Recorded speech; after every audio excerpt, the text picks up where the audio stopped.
We're in the call to order is in, and with the invocation and pledge, Commissioner Banks, would you like to start with the invocation? Yes. Father, we thank you once again for your love and your kindness, mercy, and God, we pray tonight that you bless our community and bless our country.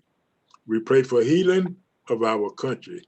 We pray for those that have lost loved ones to various virus. And we pray that you bless each commissioner and their family, wherever they may be, and bless our community. We ask this in Jesus' name, amen. Amen. Amen. Okay, and Michael, if you want to mute everyone but me, I'll do the pledge because it starts stepping on people. Everyone's like a second and a half out of each other. I pledge allegiance to the flag of the United States of America and to the republic for which it stands, one nation, under God, indivisible, with liberty and justice for all. Thank you. All right, we're going to start with additions, deletions, and modifications to the agenda. I don't have any. Does anybody else? Yes. Can you hear me, Mayor? I hear you. Yes. Great. I think before we get started, we should talk about the new proposed policy that you sent out about limiting, setting out an order for speaking and limiting commissioners to 2 minutes each, et cetera, et cetera. Yes. Did everybody get that? Yes. Yes. Yes. This seems a little bit unnecessary to me. And I think that the authority to set the rules of the meeting, unless there's been something enacted that I don't know about, rests with the commissioners. This would be something that we should vote on. I believe it rests with the chair. I'm sorry? Chair makes the rules. Where does it say that exactly?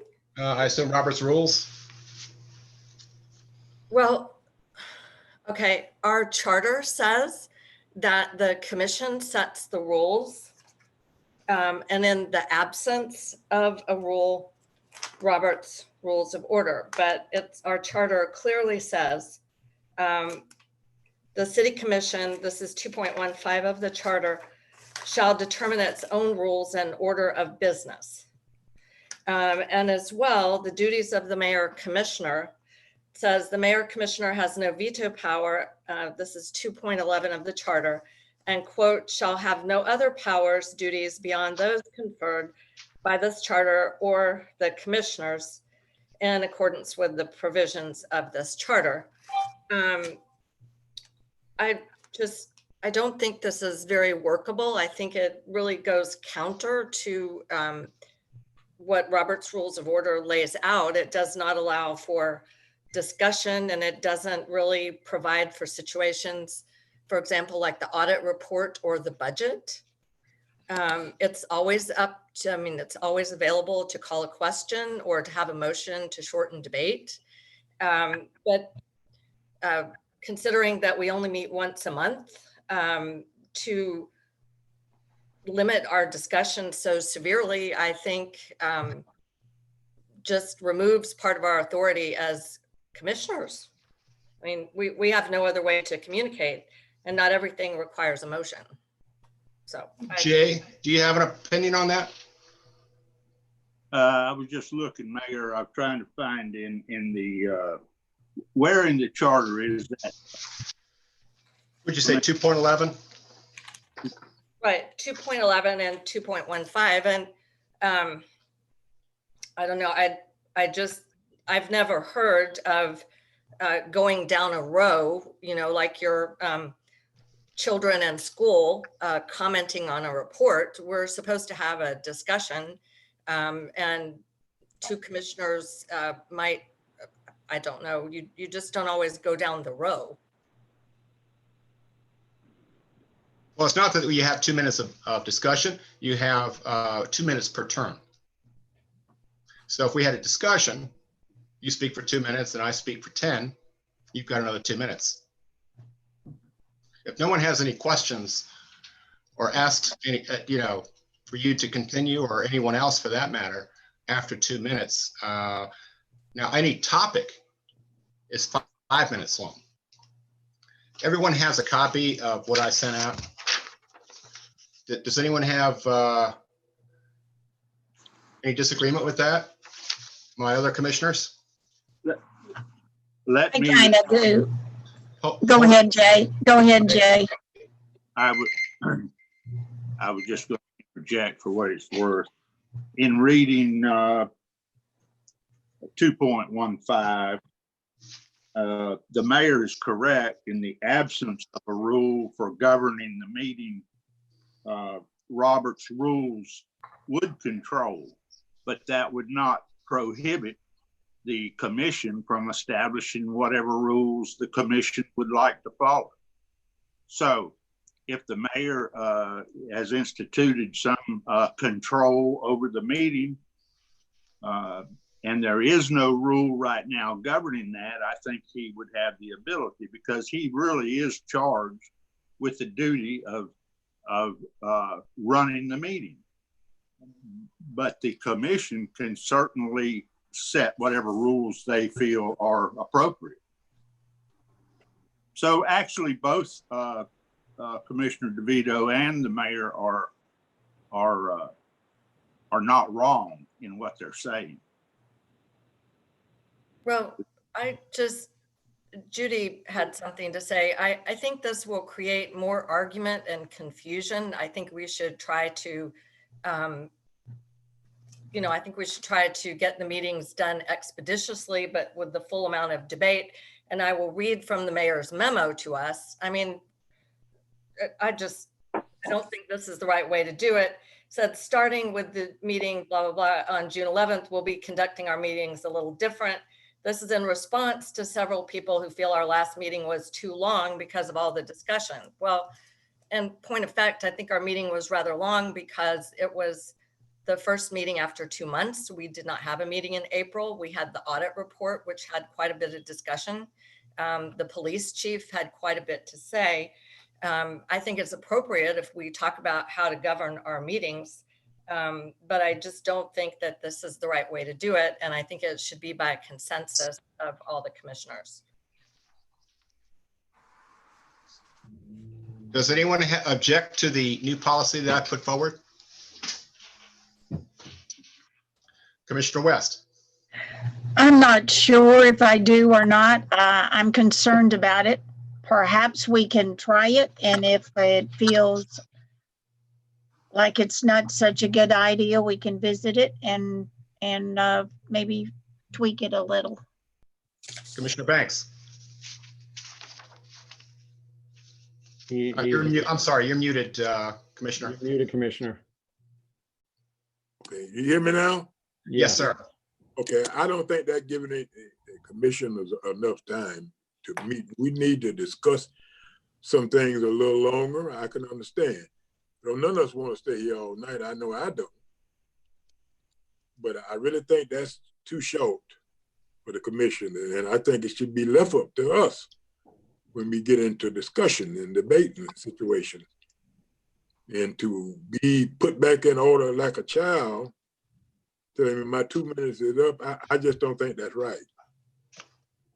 Yeah, and really policies and procedures should be established by motion. I would request that the mayor withdraw this. The mayor doesn't even make motions, and that we get on with the business of the day. We just got this yesterday. I think we should, if you don't mind, get on with the business of the day, see that we can do it expeditiously and defer this until next month when we've all had more time to study it. Well, how about if you make a motion to reject the new policy and see if I get overruled? Well, and Mayor, I do think, yes, I'll be happy to do that. I don't think we should be contentious about this. I hear kind of sarcasm in your voice, and, I hope that we will treat each other always with respect. So my motion is that we defer discussion of this policy until the July meeting, until we have all had time to study it and perhaps look further at Robert's Rules of Orders. So that's my motion. I'll second. I second it. You third it. Okay. Third. All right, we are going to table this policy until the July meeting. And we'll put it on the agenda.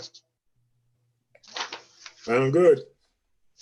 All right, let's move on. And that was the announcement by the chair was my announcement. So I'll have more comments at the end. Recognitions, proclamations, and presentations, the Main Street USA presentation. And we have Catherine Beck here. Mark,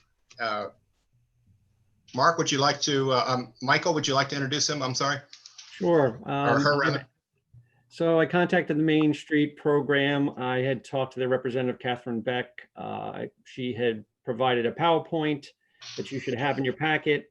And she is on the line now. She can, she'll go over the presentation. We've got some public comments on it, and then we'll take questions. Okay.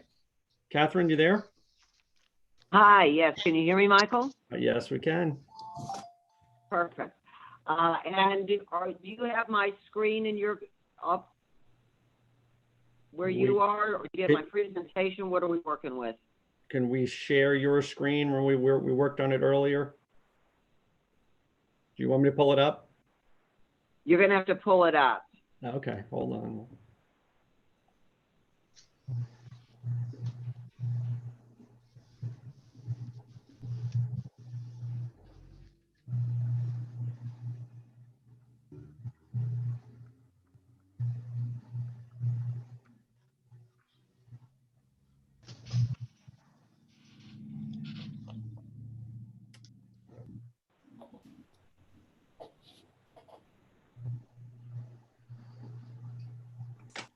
Did everybody see that? Yes. Yes. I got it. All right, so here we go. And now, okay, so is the screen moving with me? It's not gonna move with you unless you tell me next, and then we'll go on. You're going to have to tell you. Okay, fine. Perfect. All right. Well, thank you. Thank you, commissioners. And I apologize for the inability to come into your community personally and meet with you and spend some time with you. I did want to give you a brief overview of the Main Street program so that you can make a determination if this is something that would help your community. So this presentation will just hit some of the high points, and I'll be happy to discuss it in more depth with you as we move through. I will hold questions till the end based on the fact that it's difficult for me to see and interact with you at this point. So if you could just make notes about any questions that you might have. Okay, next slide, Michael. So one of the first questions we ask is, why is your downtown important? Next slide. We believe that downtown is the economic engine that drives the rest of your community. Downtown provides a sense of place. It's an opportunity for people to come together. Next slide. This downtown is Fernandina Beach. It's a main street. You see people gathering. You see wide sidewalks, businesses. Next slide. People come in. They're drawn to the downtown for special occasions. Next slide. And we implement the Main Street program through what we call a 4-point approach. The purpose of Main Street is economic revitalization. We utilize promotion and economic vitality, the 4 pillars of that program. Oh, she's breaking. Can you hear me? We can now. You were just breaking up a little. If you just want to go back a little. Okay. It's just the beginning of this slide. Just beginning. Okay. So we use what we call the 4 points. The 4 points of design, organization, promotion, and economic vitality. That's the model that we put into each of the districts. Next slide. This is an average number. Your downtown, one empty storefront in a downtown in Florida average on an annual basis amounts to $400,000. Hello? Yes. I'm sorry, I thought I had a question. Amounts to $400,000 in lost revenue, taxes, sales. Obviously, a Miami number would be different. Your number would perhaps be not quite as high. That is a blended number. Next slide.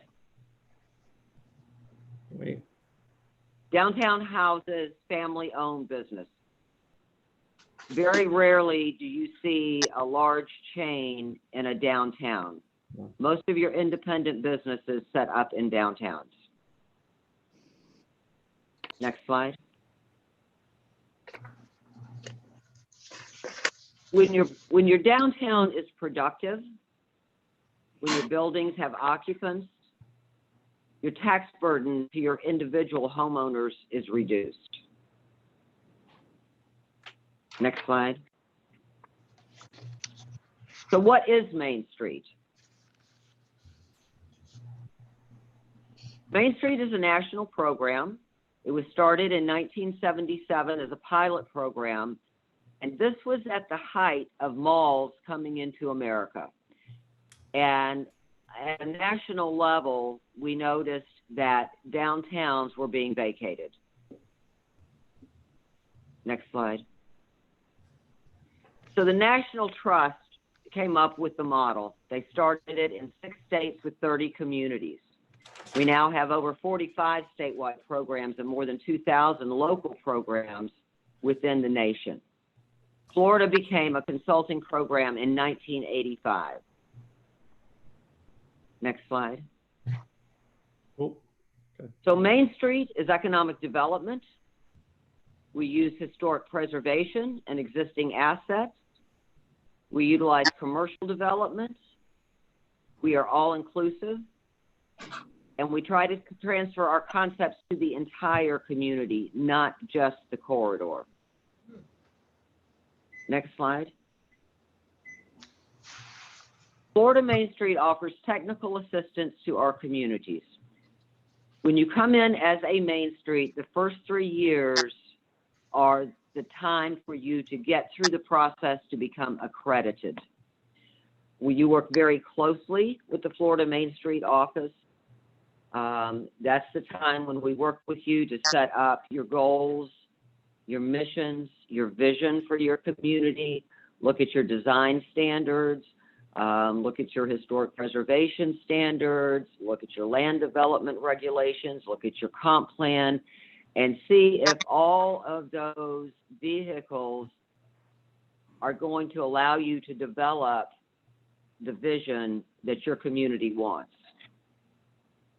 Next slide. This number represents, as of December 31st, 2019, the 35-year cumulative total for the state of Florida in terms of public-private investment. The total is $3.780 billion. Net gain in jobs over that time is 33,059. Net gain in businesses, 9,806.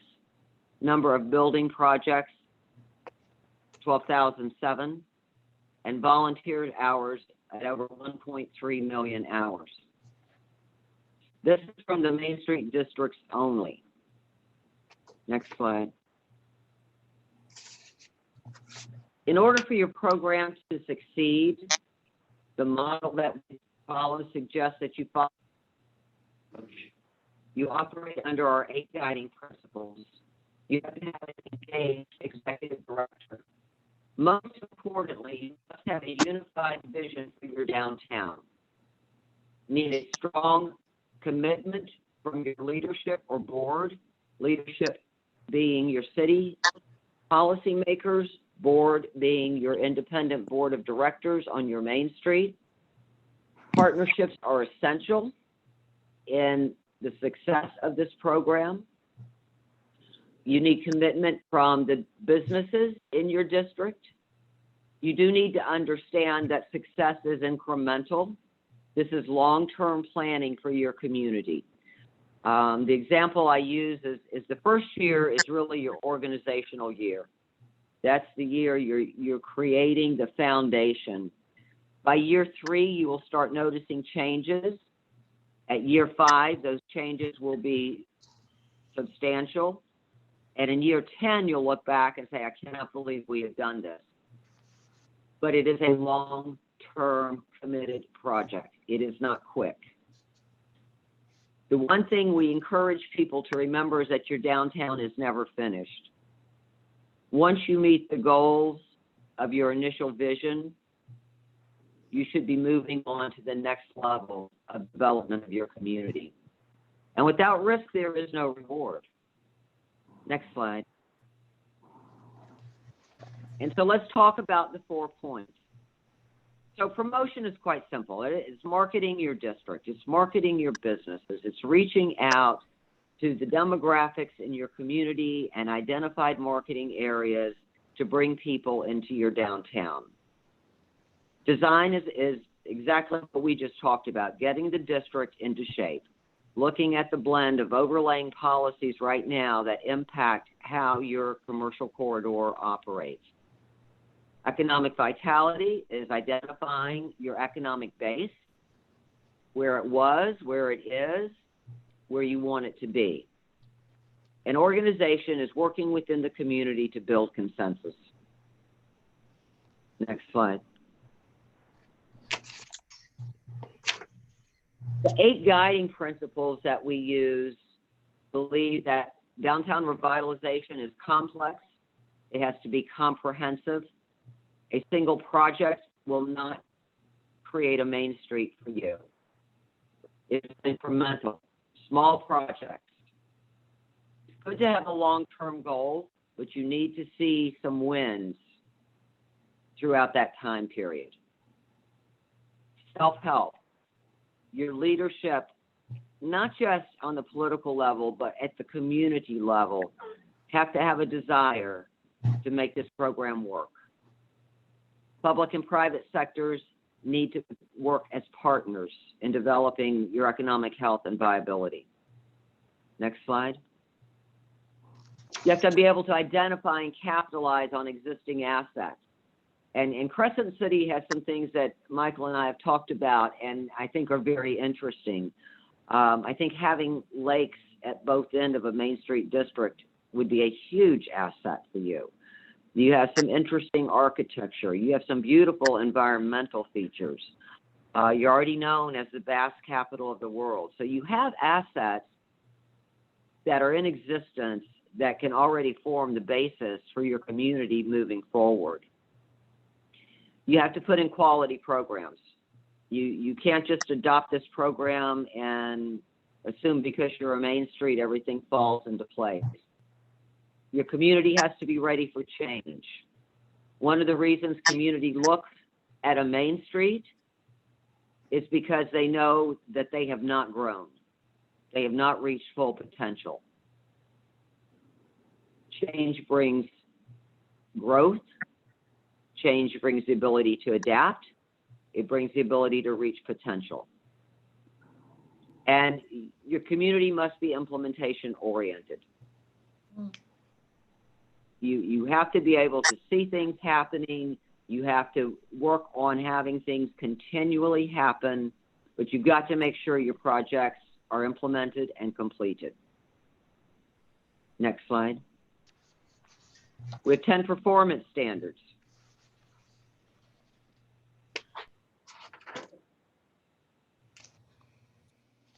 We want to show that you have support from both your public and private sectors when you apply to the main.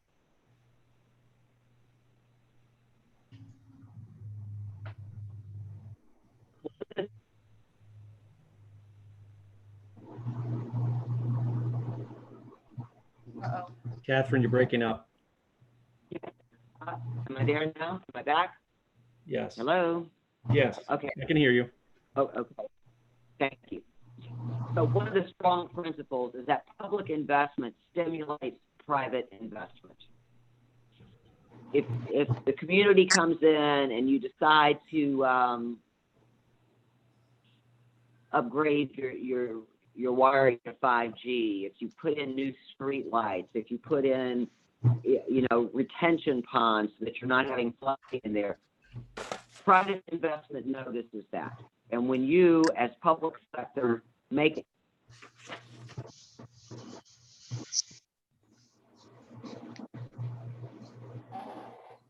Yeah, we're getting a lot of interference. Winter Garden is an. Can you hear me, Michael? Yes, I can hear you now. Okay. Winter Garden is an excellent example of public investment stimulating the downtown. They were one of the early trail towns in the state of Florida. They were dying downtown. They were trying to get people in. It just wasn't working. They adopted their trail system. As a result of that, new business types came in. You needed someone to sell, outrigging equipment. You need someone to sell hiking equipment. You need someone to service bicycles. People on the trail wanted to eat. They wanted to, have an opportunity to get a glass of water. Simple things, but it created a new business environment for that community. Next slide. You have to have a vision and a mission statement. And the reason we do this is so that you can identify that long-term goal and you have an opportunity to work with your community.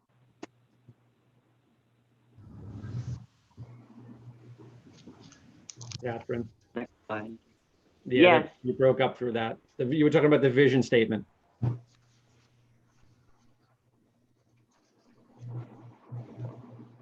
Catherine.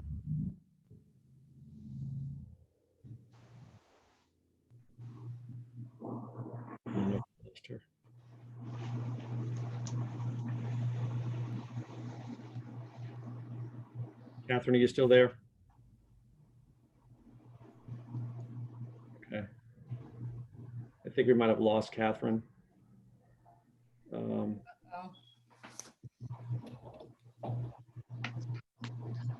how many slides we had?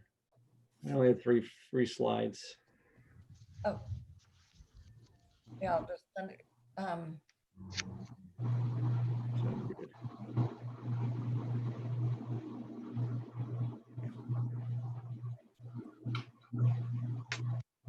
Okay, well, I don't know what happened to Catherine. She's now muted. Trying to get her unmuted.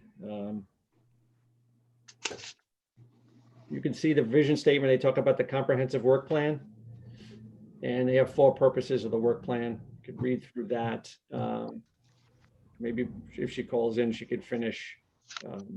We only had 3 more slides on this, and that's the end of her presentation. So before we go to questions, I think we had some public comment on this.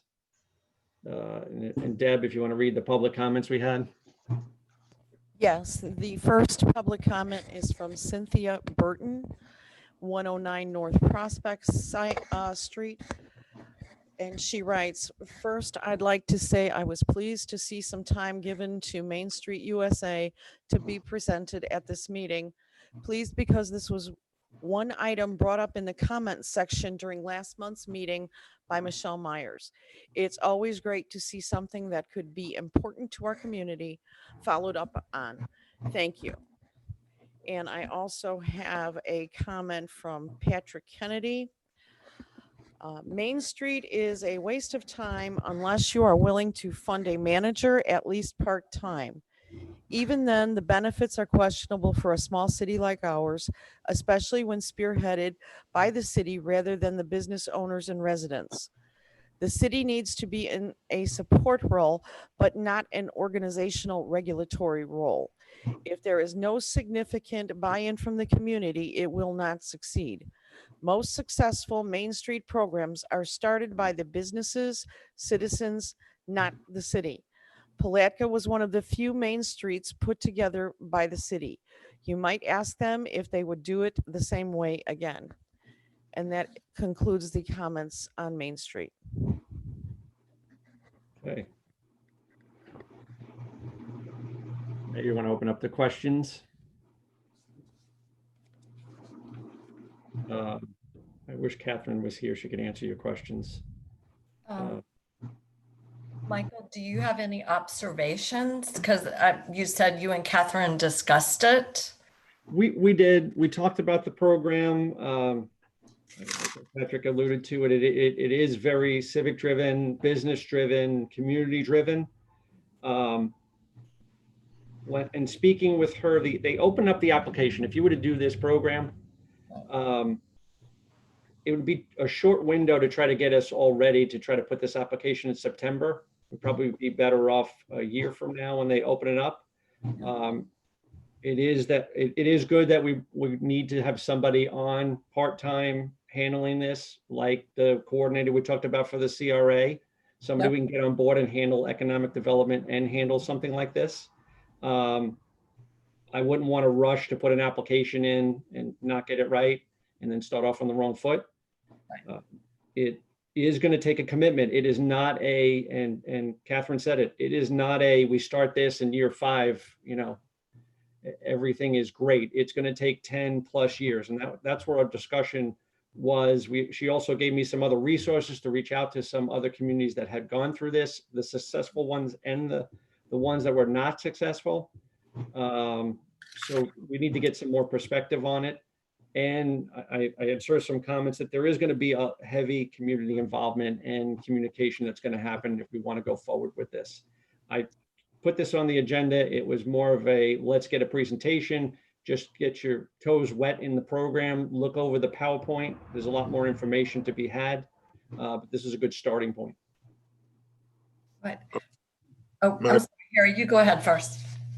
Michael, you are right. I was in a meeting to the leader cities the last time we had one, and the city manager and the mayor was there from Winter Garden, and they were talking about how successful it was. But you got to have a lot of community input. It basically is driven by community, and you're right. You have to get a board and get it all set up. But and he said businesses start to coming in downtown. So just for great for a city like Winter Garden. Right. Right. Anyway,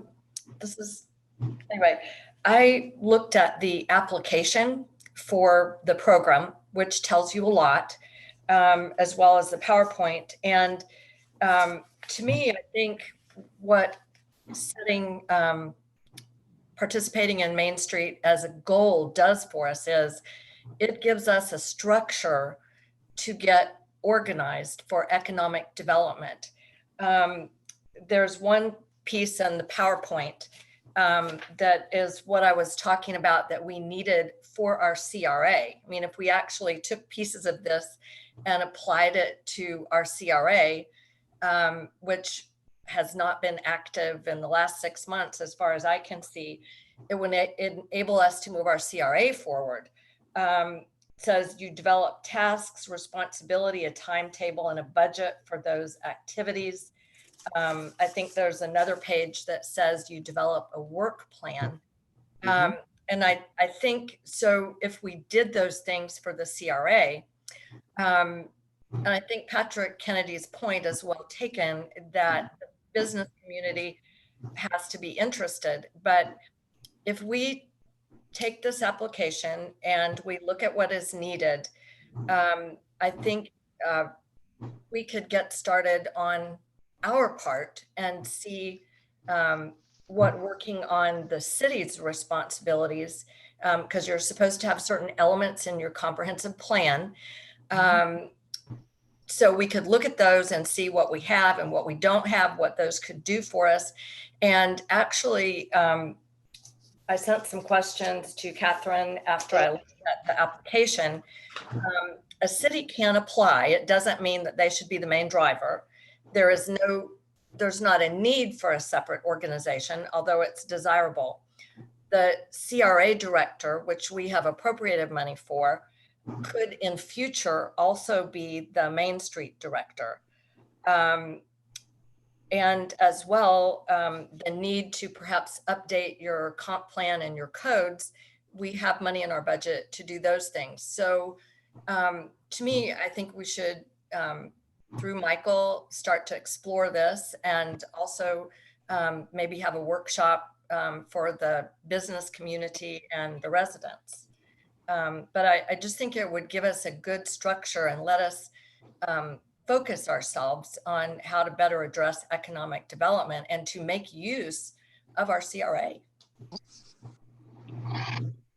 I think a workshop is what I was thinking of doing, to see, kind of poll what the businesses on Central Avenue are interested in doing, if this is something they would be interested in doing.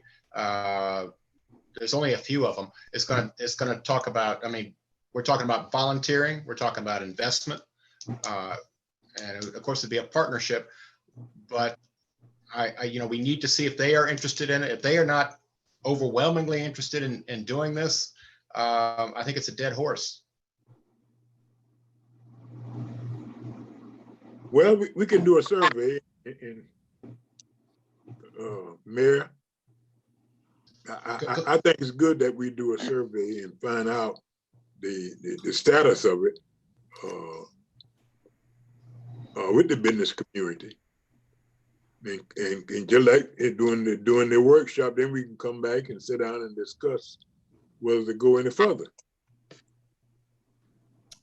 But Yeah, you've got the owners and the renters. Some run the business themselves, who also own it, but two parties there on some of the properties here in town. So they have to be, everyone has to be polled. And I think we need a presentation. Maybe Michelle Myers would want to do something like that. She's knowledgeable about this program, with the business owners and renters on Central Avenue here at City Hall, and see if they would be, see what they think. right, Need that before we do anything. right, Mr. Mayor, I think downtown also includes Summit. I agree, because we have a lot of businesses in the cross area, Yeah, Main and Summit, or Central and Summit. right, and then as well, we have groups in the community. We have the Women's Club. I mean, any organization, we have Rotary, any organization in the community would be eligible to be part of this. So, I would like to assess general community interest, particularly for the businesses who are outside the direct Main Street area, because one of the things Catherine said is that the principles go beyond, the focus is on Main Street, but the principles go beyond it. And I don't think other businesses are precluded. If I read the information right, other businesses in your town, especially our tiny little town, can financially support and can participate. That it's open to everybody, as I understand it, but the geographical activities focus on the Main Street part. It does. From my discussion, I think Catherine, I don't know if Catherine's back. I saw her. Michael, can you hear me? I can hear you, Catherine. We kind of started on the question and answer with the question part of it. Can you hear us? I hear you. Do you hear me? You're kind of echoing. Oh, wow. That's quite an echo. Now, to finish your point, Commissioner, and to everybody, my discussions with Catherine, it does take everybody, not just businesses. If you're talking about downtown, and especially if you're talking about Summit, you are talking about residences, because to make a commitment, you're going to have to make some hard choices. That includes code and standards and visibility and a whole bunch of things that are going to have to be taken into effect. I think going forward, I said, if you're going to make a commitment to this, I'd like to tie this into whoever we get as a coordinator for the CRA, because this is just part of that. I'd like to get that person going, get them on board, try to take that city part of it, of things that we need, so they can focus on that. and then start the workshops, and then start the meetings, and then start to see who would be interested in this. And then if there is that interest, if there's that groundswell, if that's that homegrown support for it, then we move forward, and then they'll be able to just focus right on that, along with everything else, because they are, like Commissioner said, they're all tied together. Economic development, CRA, how they go hand in hand. I just don't see them as one is just a program, and it just ties all together. I like the idea of having the CRA director kind of put the Main Street together or help with that. Okay. Have there been any searches for a CRA director? No, I'm working on that. And as far as the director, it'd be a CRA, it would be a coordinator. They'd be a coordinator for CRA, economic development, and something like Main Street program. Yes. So I put it together. Like I said, in the next month, I'm going to look to put that out to try to get somebody on. You want somebody who has that experience. You need someone that has that experience if you want anything to be successful. Okay, I have a question for Michael. Michael, do you have a job description for us that you could share? I do. As soon as I get that finalized, then I will share that with everybody, of course. Okay, that's very exciting. Thank you. Yes, it's like everything else. It's, you come on, we've got a whole laundry list of stuff that we're trying to take care of, and we're slowly getting there. Just getting there, we're putting it together, and we try to focus on it and do the best job we can to get that going. Like I said, that's the next task of putting that job out there, getting that person on board, and then we can move forward. Cool. Sounds Good. good. Okay. I know we put some monies in the budget. I think it was $10,000, was it? It was a part-time position for the CRA manager. I think it was 20. We got about 20. Yeah, and we'll look at that depending on it. Like I said, we'll get somebody, and then we'll have more as we go forward. Okay. All right, and unless we have any other questions, and I don't know, Catherine must be having some technical difficulties. One of the things with Catherine was she couldn't be here because they're limited on, they can't travel, and she was also limited on using Zoom. So I appreciate her time, and I thank her. If you can hear us, thank you, Catherine. Yes, thank you very much. Okay. Thank you, Catherine. Very much. And should we make what Judy said be a motion, or to whatever it was Judy said? It sounded good. Michael mentioned that we could combine the CRA coordinator and the Main Street program as part of their duties also. Right. Well, and I think what you said, Judy, was that we should get the CRA coordinator on board, and that then let them do the surveying and the workshops for Yes, right. the rest of the community to gauge that interest, to give them that. To get it started, duty. yes. Mm-hmm. Okay, that was what you said. That sounded good. Good. Is that a motion, Judy? Yes, it is. I second. What is the motion? Read it again. The motion is to let Michael go ahead and finish his list of whatever he needs for the CRA coordinator. And when the coordinator comes on board, that we let them manage the Main Street vision and put it all together to get this started. Okay, so the CRA job would also include being the coordinator for the Main Street project, if Right. that Right. comes to that. Do we need a motion and a vote for that? Or are we voting to hire and put out a vacancy announcement for a CRA hire? Right. I think we already done made up our mind and made a motion to hire. It just was a matter of when. Right. we But did that. oh, I'm sorry, Harry. I think the important part of what Judy said is that the person that's brought on board as the CRA coordinator, we would be assigning to them the responsibility to manage the Main Street vision. In other words, we don't know, but that whole process of getting the community portion organized, is that what you said, Judy? This is what I meant. If I didn't say it correctly or missed something, yes. Right, but our expectation as a commission would be Michael would go forth to get the CRA coordinator on board. And then those things that we talked about that were needed for the community, the workshops and surveying of businesses and the rest of the community, that would be the responsibility of that CRA coordinator. Right. We would have someone to do it. And, you know, I'm assuming the assumption behind that is if Main Street goes nowhere, we still have a CRA coordinator. Correct. Yeah, And we need one. right, Absolutely.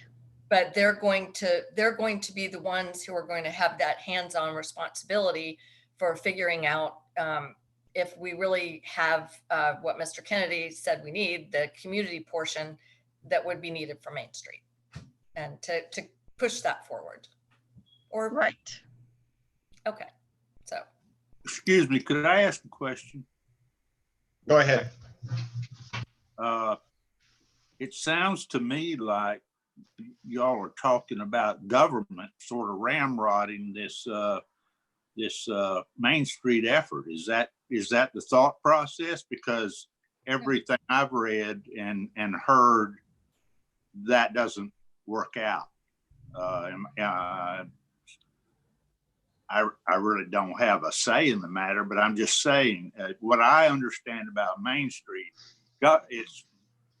it usually doesn't work if government's the one that's trying to take it by, do everything, get it coordinated and get people interested. Is that what we're doing? well, Jay, I think what you have to have someone be a catalyst and to do the educational portion. So what I just said, and Michael looks like he has something to add to this, is we've already decided we need a CRA director. And basically we're saying the CRA director would take responsibility for educating the community about Main Street and assessing interest. If there is no interest, that would fall out. There's no ramrodding anything. Either people get interested or they don't, but you have to have someone bring it to them. And right now we don't have anyone else. I didn't mean ramrod like y'all are pushing stuff down somebody's throat. I meant taking the bull by the horns and being sort of in charge of it for a while. Excuse me, that's all I had. If I may interject in here, let me just take this apart to the pieces here. We have Michael, who is working on a job description. You would like to add the CRA job. You would want to add this Main Street project coordinator to that, combine that, and that would be part of the job description. If that comes to fruition, that would be part of it. That would be part of the responsibilities of that individual. I'm thinking, you know, Michael, yeah, go ahead and do that. But I'd like to see that job description and vote on it before we put it out. Yes. I agree. That's fine. You can do I that. think all of us. I don't think we need to vote. Michael, if we could go ahead and add that portion to it, that if the Main Street project comes to fruition where we go in on it, that would be part of the job description and they would be the coordinator for it. That's fine. I don't really think you have to be that specific, but we can. And here's why. I don't see them as separate. It's just another arm. If somebody was to come up with a program that said celebrate downtown, that would be part of their duties. Do you know what I mean? I can put that as an example would also, if they add the Main Street program or anything that was similar, I can add that into there. So if something new came along or there was some kind of historic program that they were involved, that would just be a given that they would be coordinating that effort. But I can put the Main Street program in there as one of their job. At this juncture, I don't think we need to vote on it. Go ahead, put some reference into that.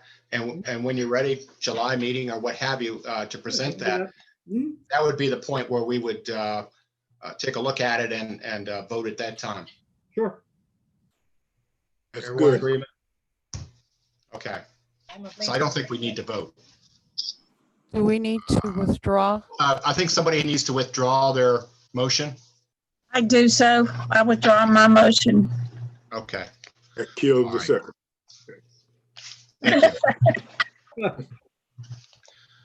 All right, at this time, we have public comments received and will be read. So Deb, do you have some public comments for us? Yes, sir, I do. The first will be from Tracy Eckhart, 109 North Prospect Street. She writes, I would like to commend the police department for handling the nuisance behavior in our city last Friday.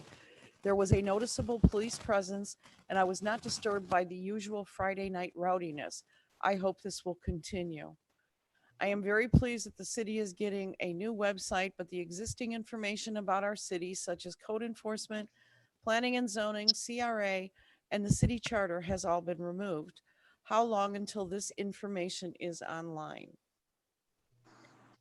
You want me to? Did you wish to respond before I continued? Or do you want to reach out to her in person?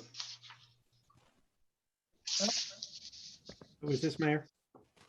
I said, you can comment on it now, or you can contact her and have a longer conversation on that, whatever you'd like to do. Yeah, I can. In my comments, when I talked about the new website coming on, Okay, as we move forward, things will come online. I'm trying to make sure we update them. I don't want to put outdated information up there. And some of those things I've already started to work on. So you'll see them very soon. All right, that was going to be one of my questions later. I think you've answered it. Thank you.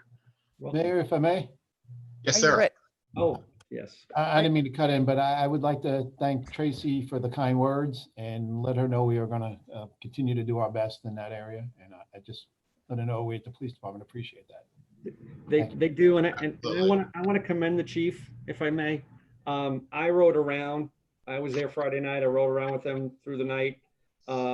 They had not just our officers were there as a presence. We had a dozen or so Putnam County. So thanks to the Putnam County Sheriff's Office and Sheriff Deloach for allowing his resources to come here and help us. And then they were, we saw them a couple of nights later. So it's good to see that. We might not be able to get it every day or every month, but it's good to see that coordination and that kind of presence. So thank you, Chief.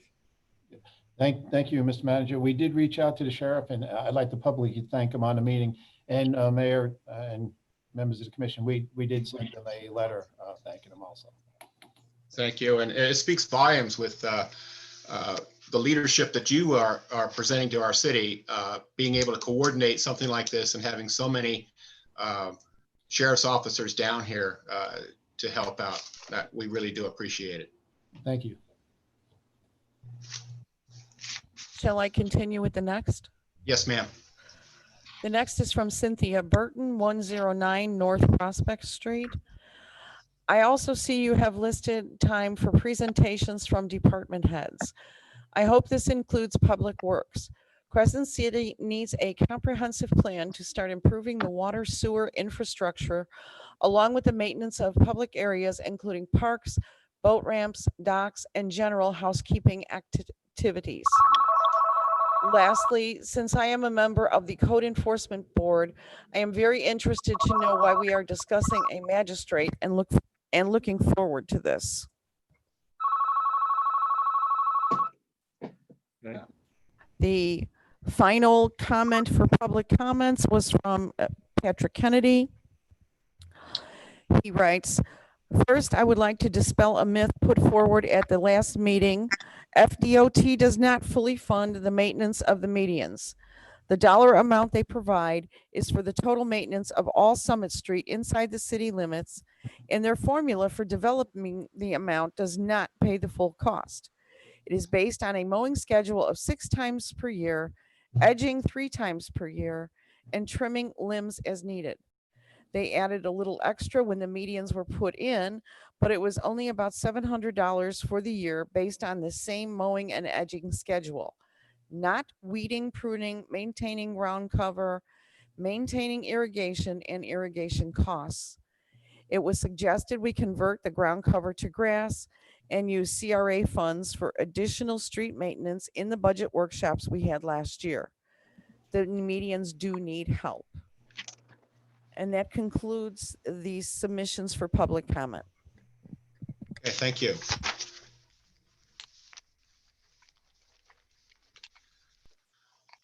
All right, the city commission minutes, we've all had a chance to look at them. I don't have minutes. Oh, you don't have, Never got them. Don't have minutes either. I don't have any neither. We did not have minutes ready for the meeting. okay, we'll table that.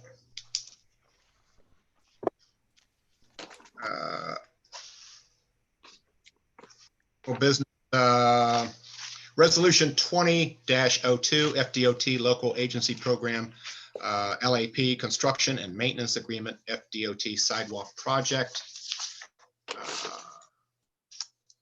Michael, you want me to go right into the resolution, or would you like to? Well, just we can talk about it. This is part of that, the multi-use trail that they're doing with the FDOT and Putnam County. Putnam County has already approved this maintenance agreement. The maintenance agreement, what it boils down to is delineating where maintenance, who takes care of what. When you start looking at it, it actually has maps, and on the maps it says pretty much there's boxes that say any sidewalk on 17 DOT would be responsible for, and everything off there through the neighborhoods, that would be maintenance on the city. Now, you talk about maintenance, whether that's city maintenance or property owner maintaining it, and we make sure it's similar to what we do with the medians right now and the concrete and taking care of things. Okay. And this comprehensive plan here that, I don't know how many pages it was. And there's a space for this document, 77 pages, to be placed into it. So I'll go ahead and read this.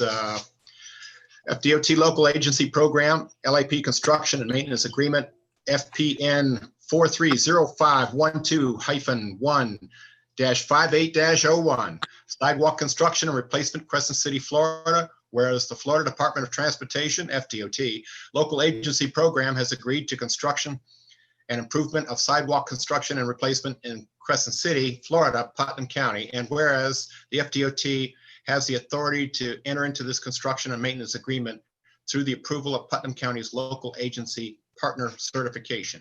And whereas the city of Crescent City commissioners support the construction and maintenance agreement. Now therefore be it resolved by the City Commission of the City of Crescent City, in a meeting assembled on the 11th day of June 2020, the mayor is authorized to execute the above referenced construction and maintenance agreement on behalf of the City of Crescent City with the Florida Department of Transportation. And I will be signing that before the end of the evening.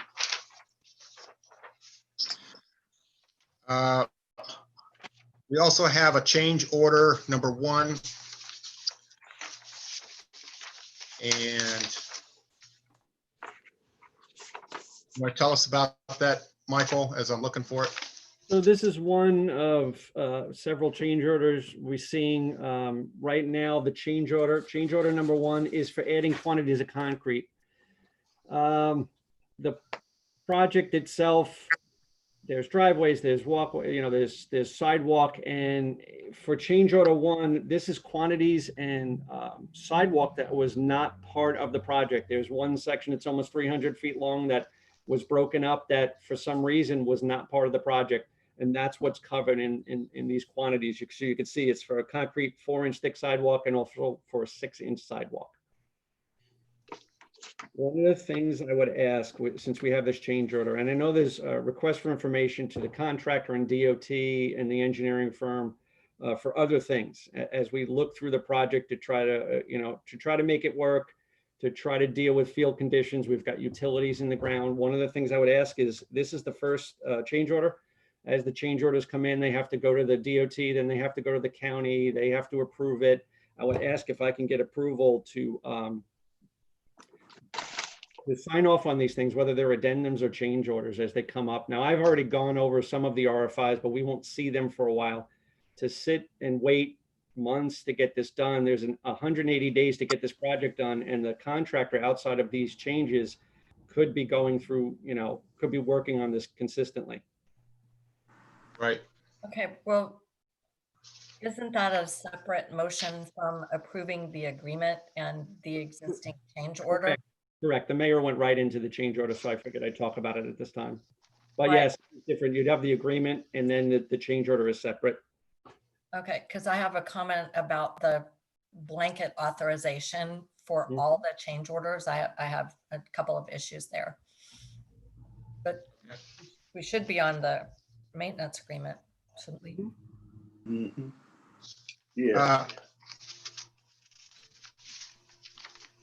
Yeah, a couple of things, and maybe Jay can, with this change order here, Jay, we can approve that.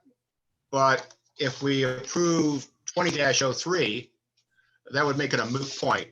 He would have the authority granted for this and any other change orders related to this particular job. Well, okay, Let's hear from Jay first. I want to hear your comment, but let's hear from Jay first. what are you doing?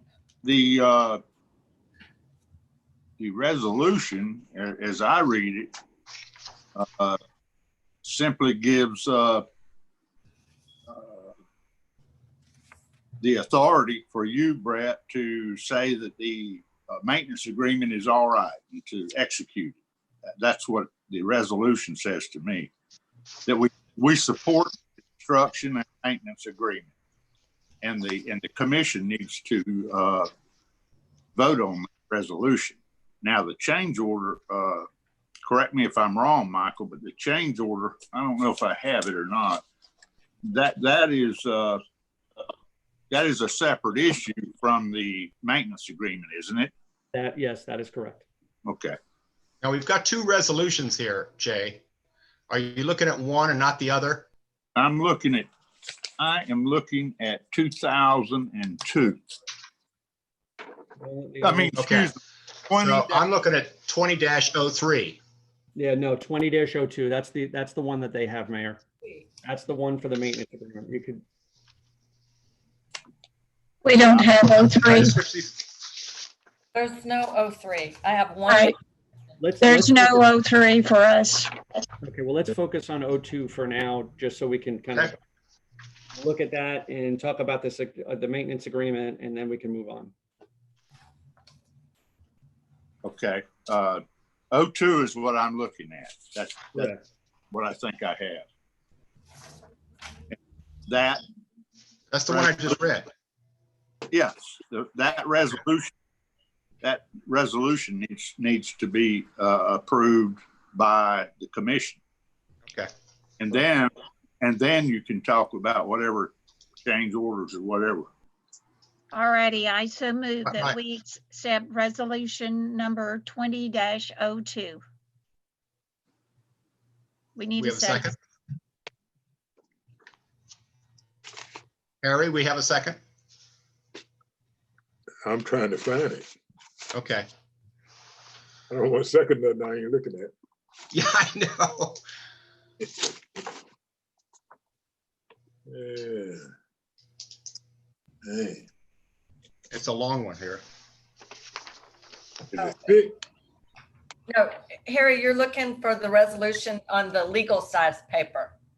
Right. But it's basically, it approves Brett to sign the big, thick maintenance agreement thing. Okay. I got it. Okay, I second. Okay. I got Any it. further discussion on this 20-02? Yes, I just have a comment on 2002. I was really surprised that we would be signing or being approving a maintenance agreement at this point, when about 25% of the concrete's been poured and we're walking on it. And I just want to point out that, Yeah, but they don't have this. I'm sorry, can y'all hear me? Yes.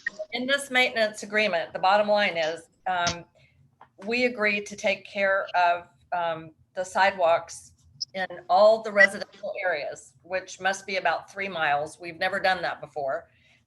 We don't have a cost for it. And if we don't do it properly, this agreement says that FDOT can come in and do it for us and send us the bill.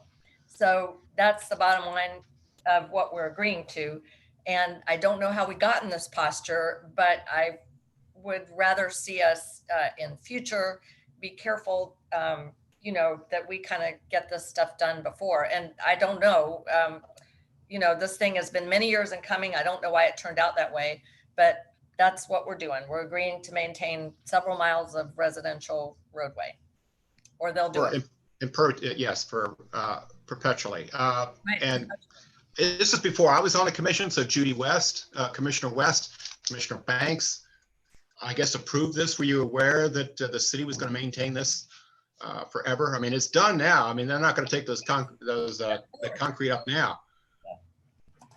Yes, I can tell you that the commission was aware that they would be maintaining any free sidewalks that we got built in our residential area.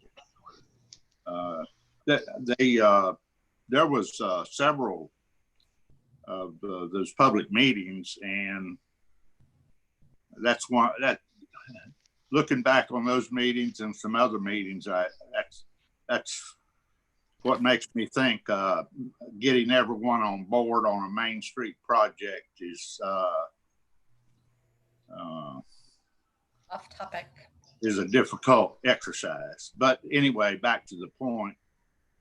I don't know if Harry and Judy were aware. I can't speak for them, but I believe I was aware of it because I remember, if I remember correctly, Patrick had even written a letter with authorization from the commission, had written a letter. Yes, we will enter the maintenance agreement. Right. So anyway, I'm just saying that's the bottom line of what it does. We're agreeing to maintain it in perpetuity. The sidewalks look really nice, but I was just I was surprised when we just finally got the agreement. I was surprised too, but Yeah. that was before my time and it had already been agreed to. Right, but here it is. So that's my comment. Any other discussion? Okay, we've got a proper motion and second. All those in favor say aye or raise your hand. How about that? Aye. Aye. Deb, you got that, Deb? I think we're in agreement here. Yes, thank you. Okay. All right, and I had mentioned 20-03 that you guys don't have a copy of. Michael, do you want to speak about that before I read it? Well, I talked about it. Didn't know they didn't have the resolution. And once again, it's just to reiterate, as these change orders come up, if we have another change order, it's going to wait for the next month. If I have another one, it's going to wait for another month. If going through this, I've been as part of these change orders come up, they're just not change orders that sat in front of me. We've gone over them. We've talked about the RFIs. They're in the process of being looked at, and some of them turn into a change order and some of them don't. But some of them are badly needed for the program, for the project. Sorry. So. You know, the city manager runs the city, and we depend on him to do the day-to-day business of the city. And this is very normal. And you can't build a doghouse without a change order. So there's going to be more to come. And we need to authorize this. And let me just, before we comment on it, let me just read this so we're all on the same page, because I understand some or all of you do not have a copy of this. City of Crescent City Resolution number 20-03, a resolution of the Commission of the City of Crescent City authorizing the city manager to execute amendments and or change orders for the local agency program, LAP, Crescent City Multi-Use Trail Project, FPN number 430512-1-58-01 with the Florida Department of Transportation and the public and Putnam County, and authorizing execution of any further amendments and or change orders for the length of the term of said agreement by the city manager. Whereas FDOT and Putnam County have indicated that in order to further and complete the project, it is necessary for future amendments and change orders. And now therefore be it resolved by the City Commission of the City of Crescent City that the city manager of the City of Crescent City is hereby authorized to execute all other documents required, including any further amendments and or change orders as it concerns FPN 430512-1-58-01 in Putnam County. Approval and adopted by the City Commission of the City of Crescent City at its regular meeting assembled on the 11th day of June 2020. And that is the document.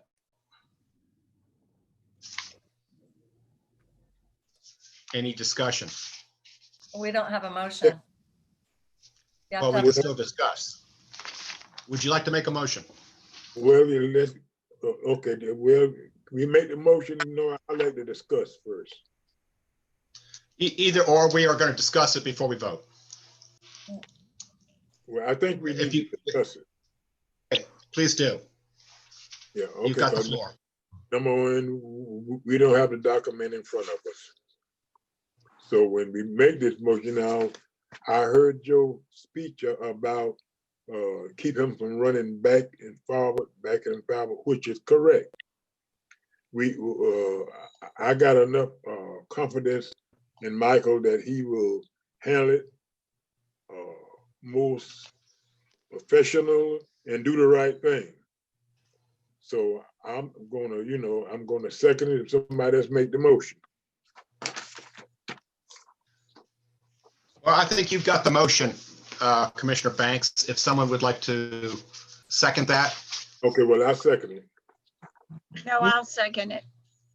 Somebody has to make the motion. I think they were using Mr. Banks as his motion, what he said as the motion. Am I correct? Commissioner Banks, correct me if I'm wrong. You are making a motion to approve City Resolution 20-03, authorizing the city manager to make any change orders pertaining to this sidewalk project. I came out of discussion and the motion. Okay. And who's got the second? Was it you, I Commissioner West? seconded West, accept, yes, seconded. Any further questions on the resolution 20-03? Yes. Commissioner DeVito. Thank you. I have a concern about giving him blanket authority to approve everything. I've followed the project very closely. There's a couple of issues that I'm very concerned about. There may be change orders relating to the impact on trees. They could even ask to take out a tree. And as well, there are some grading issues that we don't have an answer yet as to whether those would affect the tree roots. There were some very ugly railings planned that they were going to put all over town, which I raised a concern about. I've asked for a picture of them, which I think was sent to Michael, but he has not shown to me. And then the railings possibly are going to be eliminated, except Michael, are they eliminated in every spot? Commissioner, we had this discussion. We have eliminated all of them but one, and this one condition we want to get an RFI on so they can eliminate that railing too. So we will not have that issue. That has been asked and answered already about that. So I'm just waiting on it, but that's a future change order. So Right. that's something we've So- already discussed, but. Okay, if there has to be a railing, I think that we should take a look at it for the appearance of it. The rail, do you know whether we've talked this, the railing for everybody is South Prospect. There's one piece right where it turns from right to 17. So Right. if you're going south on 17, you make a left onto Prospect. As soon as you make the bend, there's a storm drain there. That was what the railing was to protect. I think between some concrete and curbing, we can eliminate it. And I've already talked to the contractor and the county about it. Okay, but if it doesn't get eliminated, I hope that there would be consultation with the commission and residents on what it will look like, because that tubular railing is very ugly. And if the alternate falls through, when you stand at Central Avenue and look down Prospect Street, if there is a railing there, and I hope there is not, that railing is going to be the view on the south view of Prospect Street, starting at Central. And when anyone steps out on the street, walking down that tree line street, blah, blah, blah, there would be this ugly gleaming railing. So I'm just saying, if it's not finally approved and you don't have it signed on the dotted line, right? Then We're still in RFIs, but once again, everybody was in agreement of it. It's just getting the approval and going through the motions of it now. So. Okay, but I mean, Dia, we don't have a guarantee. But the other thing is, I would really like to exclude from this blanket approval. If it's a technical thing, that's fine. If it has to do with quantities or concrete or whatever, But if it has to do with anything that will impact the heritage trees, then I would like it to be brought back to the commission. It's not, all of those have been addressed in the construction plans, and anything that we've had going forward, we've already addressed. So There's there's still a walkthrough with, there's yet a piece in the construction plan, as I understand it, for a walkthrough and a meeting. And we would be giving you blanket authority to agree to whatever, including taking out a tree. And I just am not comfortable doing that. I would like to exclude impact on heritage trees from 2003. look, if we're going to take out a heritage tree, then I'm going to be notifying everybody about it. But there has been no talk of that. So I don't want to put out there, we're talking about, you know, railings could be, or a tree could be taken out, anything can happen, but that's not a guarantee right now. And no one's even talked about that. All we've talked about right now is that we were trying to eliminate we were going to eliminate all of the railings. I've got one more railing that we're looking at. If we can get the engineer to engineer it and DOT and everybody to sign off, we will eliminate that too. Okay, but if it cannot be eliminated, could you at please come back to the commission so that we could have a choice? Anything that's big like that, I would. Commissioner DeVito, if I may interrupt, if you would like to make an amendment to the motion, and we can vote on that before we vote on the motion, the main motion, that you would like to put an amendment, propose an amendment to that motion? Absolutely, because Mr. Esposito is telling me it's already addressed, and I don't think it is. So I would like to amend the blanket authority for change orders in 20-03 to exclude the appearance of any railings that may become necessary, and that's a big if, and as well, anything that includes an unforeseen impact or impact on our heritage trees. So that's my amendment. And I guess Commissioner Banks would have to accept the amendment. You need to qualify unforeseen impact. You know, every time we come near the tree, we've got an arborist on. They have an arborist that works for the engineering firm. Anytime they've gone there, they have plans to address them. So unless we're taking, if there's a plan, because the plans is, you know, as Right. different So you as want they me are to to say address it. unforeseen impact? Correct, unforeseen, Yeah. but right now we've addressed all of the trees and how they're going to do. So unless it's some unforeseen impact, that's fine. Yes, unforeseen. Something new. Could you state your amendment one more time, please?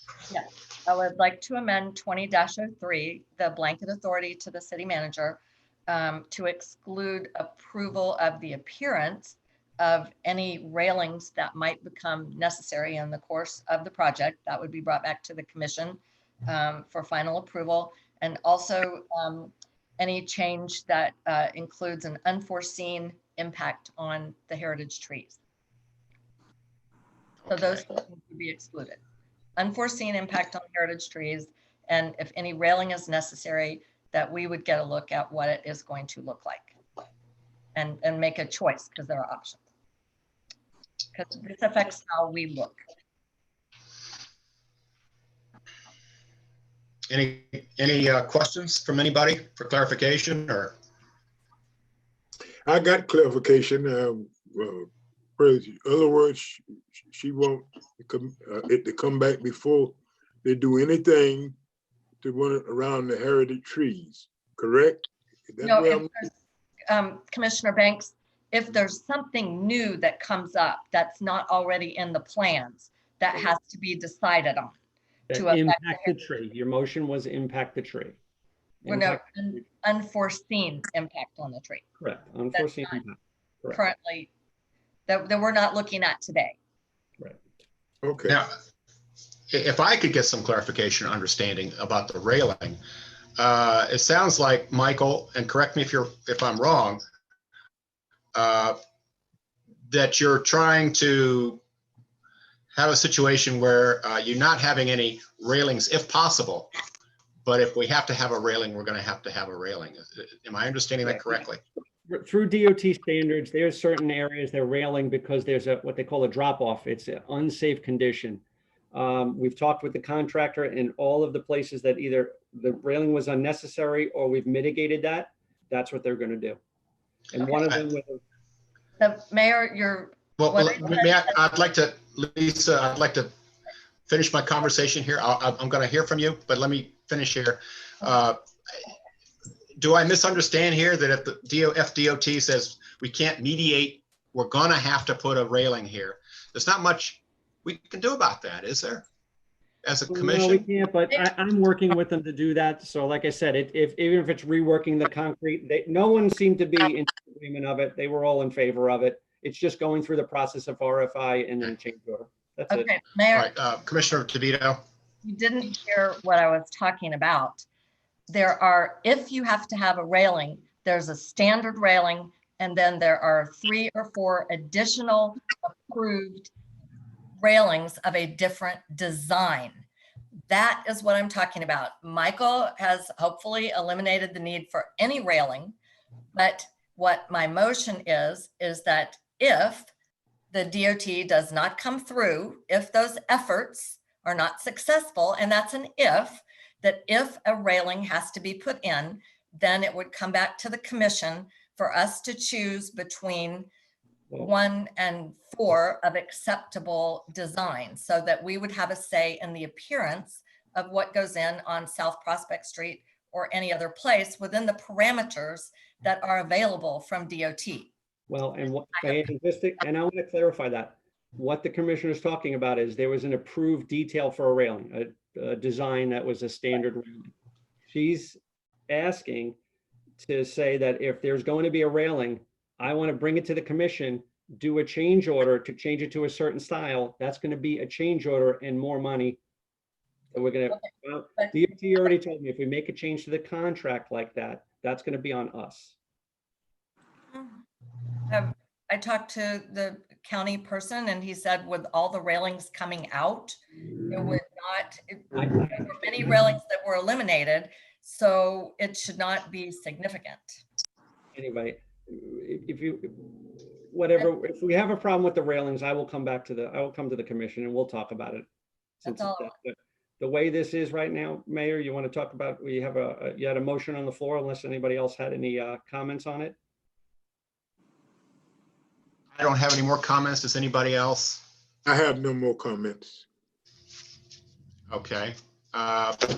What happened to my amendment? Was it accepted or rejected? Well, we yes, can ask for a sec. We can ask for a second. I'll second it. Okay, we have a second. This is for an amendment. Question, Mayor. Yes, sir. In the contract, Mike, in the contract, Right. is there a standard railing that is used? Yes, there is. Yes. And it's hideous. It's a highway railing. It's something that belongs in an industrial area. Okay, but okay. I'm not arguing with you on that, Commissioner DeVito. What I'm confused about, though, is how one commissioner takes it upon themselves to undermine or go back and try to change something a prior commission has already approved. How can one commissioner go and ask DOT or the county to change what another commission has adopted?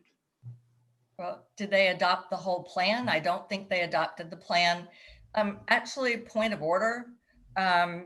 We are looking at the fine points of implementation here, and I think that's a little severe to be saying I'm trying to change the whole plan. I am trying to do my best so that this looks the best for the people who live on these streets and the town. And as far as I'm understanding, the plans are the plans. I don't think the plans were drawn up when the commission approved the project. The plans are recent. You've gotten a proper motion and a proper second on this, and I don't see anything improper about that. So any further discussion? Roll call, please, Deb. Wait, so, but just before you call that roll. Yes, sir. So the way that this works is the vote is the vote you're going to take is on the first initial motion, then it's on the amendment. Is it? Okay. All right, well, let's back up to the first motion, and that was resolution 20-03. Yeah, I was under the understanding that the amendment to the resolution, the motion would be made, and then that would be added to the motion, and then the final motion would be up or down. Yeah, Mayor, Person making the motion could amend it. That's what it is. Is that not correct, Jay? Yes, I believe you've got to adopt something before you can amend it. I don't think so. I think that's backwards, but. I'm Well, with you let's, on that one, Lisa, but Right. we can do it. I mean, let's, I don't think it's gonna make any difference. Right. So resolution 20-03, which I read, did we get a motion on that? If not, can I get one? well, we got a motion on that. You have a motion. But I think what she commissioner is saying that you want the amendment to go on it. I'm correct. Yes, at first I think you vote on whether to amend it or not, and then you either, if the amendment passes, then you vote on the motion as amended, and if the amendment fails, then you vote on the original motion. You probably, Mr. Vito probably knows more about Robert's rules than I do. So I'll go along with whatever she said. Well, I think that's the way the mayor originally put it. I believe you, Right. Ms. DeVito, Commissioner DeVito, I believe you are correct. So let us vote on then, let's full stop, let's back up and vote on the amendment to the motion first. Is there any further discussion on the amendment? Hearing none. Deb, would you like to do a roll call, please? Commissioner Kane DeVito, Yes. Commissioner West, Aye. Commissioner Banks, Aye. Mayor Peterson, I'm with Harry here. It's a tough one. I'll go aye. And was that it, Deb? I'm sorry. Did I cut you off? no, sir, that's fine. Thank you. Okay. What was it unanimous or what was it? Yes, sir.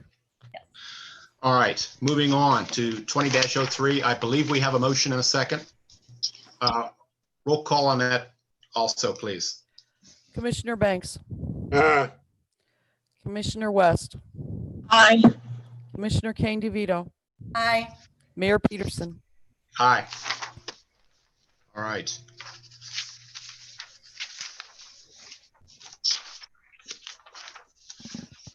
Thank you.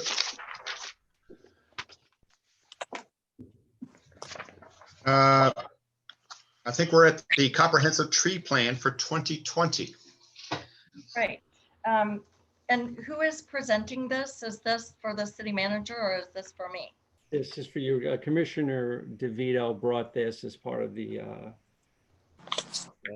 comprehensive tree plan for 2020. She had talked about this and they put this plan, the tree committee had put this together. And so if you want to take it, Commissioner DeVito. If I could, I'm sorry, clarify here. When you say 2020, do you mean for the 2020-21 year or for the fiscal year we're in right now? Well, that's a good question. It's really whatever we want it to be. I would just as soon start now because it was prepared for the balance of the current fiscal year. Does that answer your question at all? We completed this, it's the Trees and Gardens Board under Chapter 18 of the code. We completed it at the end of February. So it was planned for the rest of the fiscal year. Okay. All right, so do you want me to go forward? Yes, ma'am. Okay, does everyone have a copy? Yes. Okay, great. Well, as you know, for quite a while, Crescent City has had a Trees and Gardens Board. Some people have served on that, have been in the past have been Skip Miller, Jenny Gaffney, Barbara Fisher, Charlotte Preston. Then everybody dropped out for a while. There was no Trees and Gardens Board. And I volunteered back in early 2018. And gradually other people came on board. Lisa Dempsey, she's since dropped off. The current members are Jim Spicer, Pat Maiden, and Pat Langan, besides myself. One of the responsibilities of the Trees and Gardens Board is to develop what is called a comprehensive tree plan for the care, preservation, pruning, planting, replanting, and removal or disposition of trees and shrubs on city property. This is just city property, has nothing to do with anybody's private property. In the parks, along rights of way, along streets, and in other public areas. And actually, this had never been done before. So it took us a while to do this. We didn't have any example to go by for the city. And the recommendations in this proposed plan really come out of our experience in looking at the different parks and rights of way, being asked to look at trees. Just we took our time and we looked at what was being done and what was needed. Most of these 12 pages, there's 12 pages, and then there's two really A through F appendix, is an overview, a goal, what the challenges are. And just briefly, the challenges for taking care of trees and shrubs in the city of Crescent City are, we have many beautiful parks and rights of way. We have a very tiny budget. We have a public works staff, but we do not have anyone on the public works staff who is trained in horticulture or taking care of plants. And one thing that's been communicated to me by past tree board members and that's been observed by current tree board members is that we need some better practices in maintaining the trees and shrubs that we have. For example, the trimming of trees that are either significant trees or that we hope to be significant trees. There's really a right way and a wrong way to do those things. Trimming palms, for example, current issues, somehow, I don't know who trimmed the palms on Central Avenue, but they've kind of been carrot topped, which can damage your palm. I noticed there's a dead one out there on Central Avenue. That's what happens if you take off too much green. And as well, there's a completely brown dead camellia in that beautiful old stand of camellias in Eva Lyons Park that are about, they're as old as I am, which is old. One of them is just totally dead. It looks like it might have been sprayed or something. So the actual plan for what to do for the balance of the fiscal year really has to do with just implementing some general principles of best practices. And the goal is to propose something that's within our budget that takes into account the small staff and to basically keep what we have and keep it in as good a health as possible and not do any damage to it. So basically the best practices are to protect the heritage trees. There's do's and don'ts of what to do there. For example, you don't put fertilizer on the grass around the trees. That the city should have a policy of not allowing either city vehicles or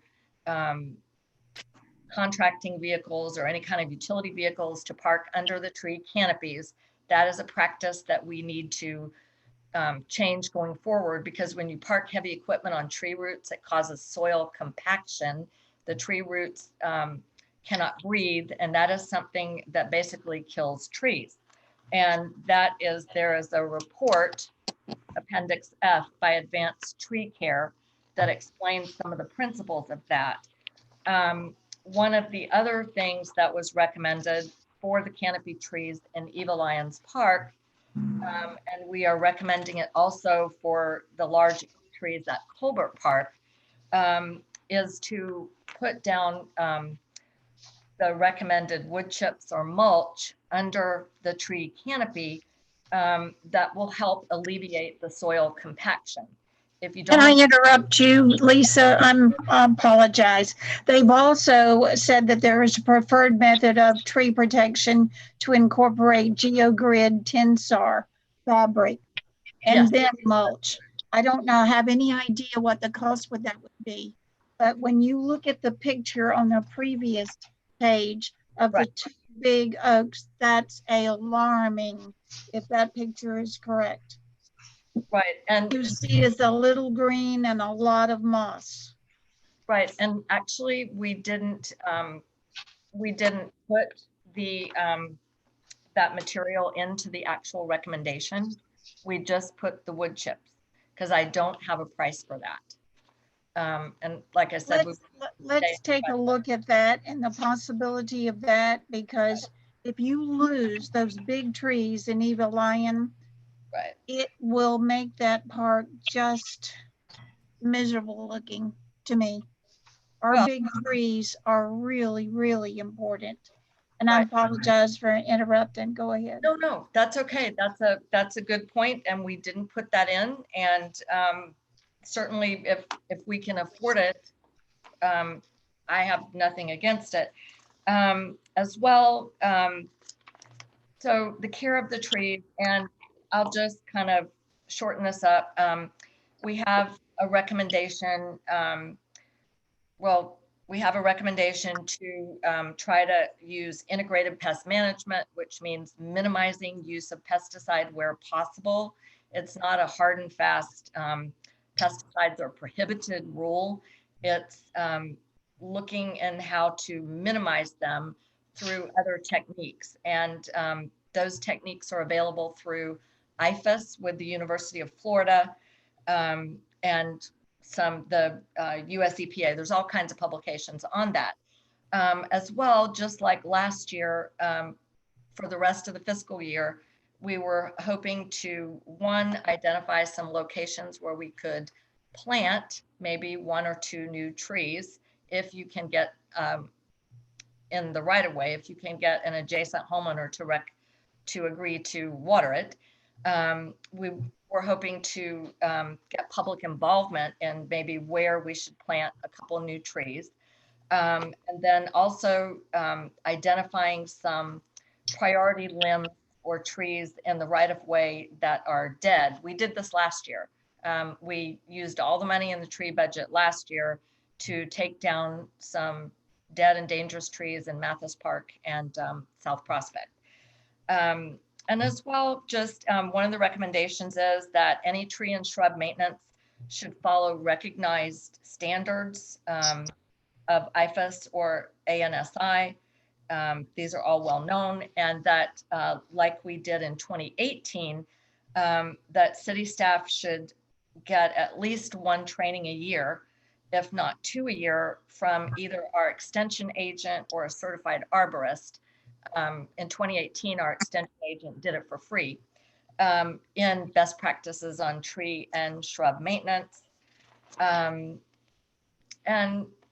that's really, for the medians, Patrick Kennedy is right. I think the commission, we addressed the medians.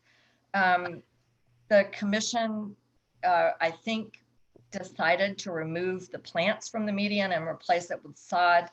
The Tree Garden Board suggested that removal of plants would preferably be done without herbicides, and that we consider, instead of grass, maybe a low maintenance ground cover like Coreopsis or perennial peanut, and also consider seeding with native wildflowers as DOT does on some highways. So those are kind of the highlights. DOT, it was my understanding, they rejected our offer for all grass. And so we have to plant something there. And I like the idea of the wildflowers and the perennial peanut or whatever. I think something there like that, that was a little more friendlier to keep alive. And that was part of our problem too. Some of the little low cypress, they died off and they look really bad. Right. Well, I think Coreopsis is not a native plant, but I think I might be wrong. If we had a regular commission meeting, probably somebody in the audience could tell us. I think Coreopsis is the green with the little yellow flower, and it's pretty. Debbie Peacock is nodding, and it's pretty easy to weed whack. So basically, those are suggestions, and we could come up with some others. So the main goals are, to get the heavy equipment off of the tree protection zones in any area of the city. I don't know how many times I have seen Windstream or maintenance trucks, just parking right on top of those tree roots, as well as city staff. But, you just have to be conscious of it. Putting down the mulch, and if we can afford it, Judy, I think that the liner material Grid Tensar. should be added. The training for city staff, and the use of the best practices. So I think that only needs to apply to the great big oak trees, not under the camellia bushes. They're pretty resilient. I'm Right. surprised that one died, but anyway. Well, Judy, I'm kind of afraid somebody may have applied herbicide to that bush. I'm hoping that our city manager can.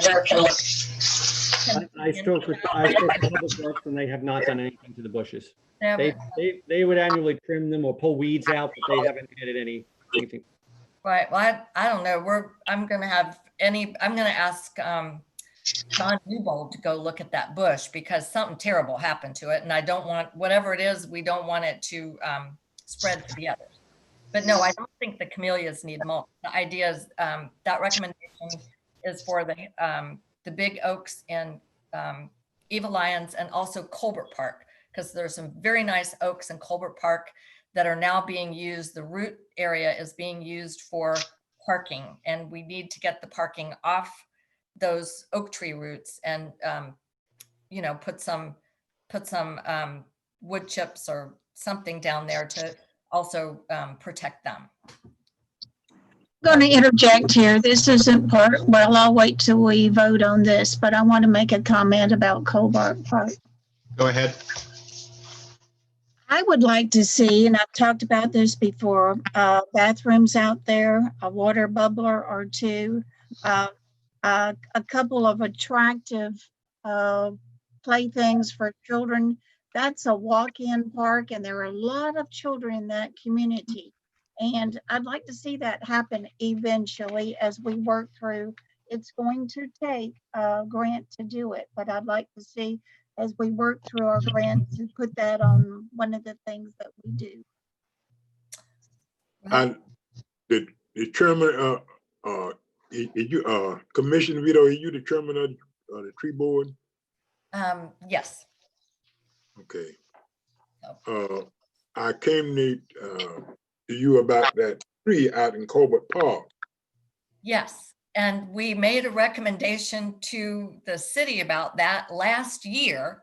We asked the city to please get an arborist out there to tell us whether we could save part of that tree and just take out the dead part. There's kind of 3 branches to it. The living part is providing shade kind of to the picnic table and the swing set, such as it is. Not a great swing set, Judy's right. So we'd like an arborist determination on whether we can just take out the dead part or whether the whole thing has to come down. And so we've asked the city, to get an arborist out there to tell us whether that would be safe or not. That's about to get Chuck Lippy to come out or James Sukow, they're the 2 closest ones, is probably about $150. And I'm very anxious to have that done. Because we want it to be safe, but if you can keep some shade, that would seem like a good thing. Okay. Now, what about some of the trees that we have granted people easement? The utility companies and other public people that we have granted easement for the people to get to their, like FPL, the power lines and. Right. Well, there's not too much we can do about that. Mhm. I And mean- thankfully, it's not that often. Right. If we've given them, I mean, we're not really addressing that. I mean, there was actually last year, we actually saved part of a tree over on Spruce Street. We had the arborist go out and, you know, he suggested a alternate FP&L wound up going around a tree instead of taking part of it out. But we have to work, if they have an easement, we have to work with them. And so, you know, that was something that happened that was a good thing. Okay. Thank you, Lisa. This is a really nice report. Well, it was, we all worked a long time on this, and basically it's kind of a compilation of motions that other people made through the year, and we realized there was a way to put it together. Well, good job. Thank you. So this comes from a board. I don't know how this works in the city. If it comes from a board, does it need a motion or a second, or how do we do this? What are we doing? Adopting something? It's supposed to be approved, which the language of 118.555 said it should be approved. And I'm sorry. In the report, there's a lot of ground cover and whatever. And maybe in the motion, it's as necessary as money is available or something to that effect. Because if we approve all of it, that means we're going to go ahead and do everything. And I'm afraid there won't be money for everything that we want. Okay, well, that makes sense to me. But your Commissioner Vito, Yes.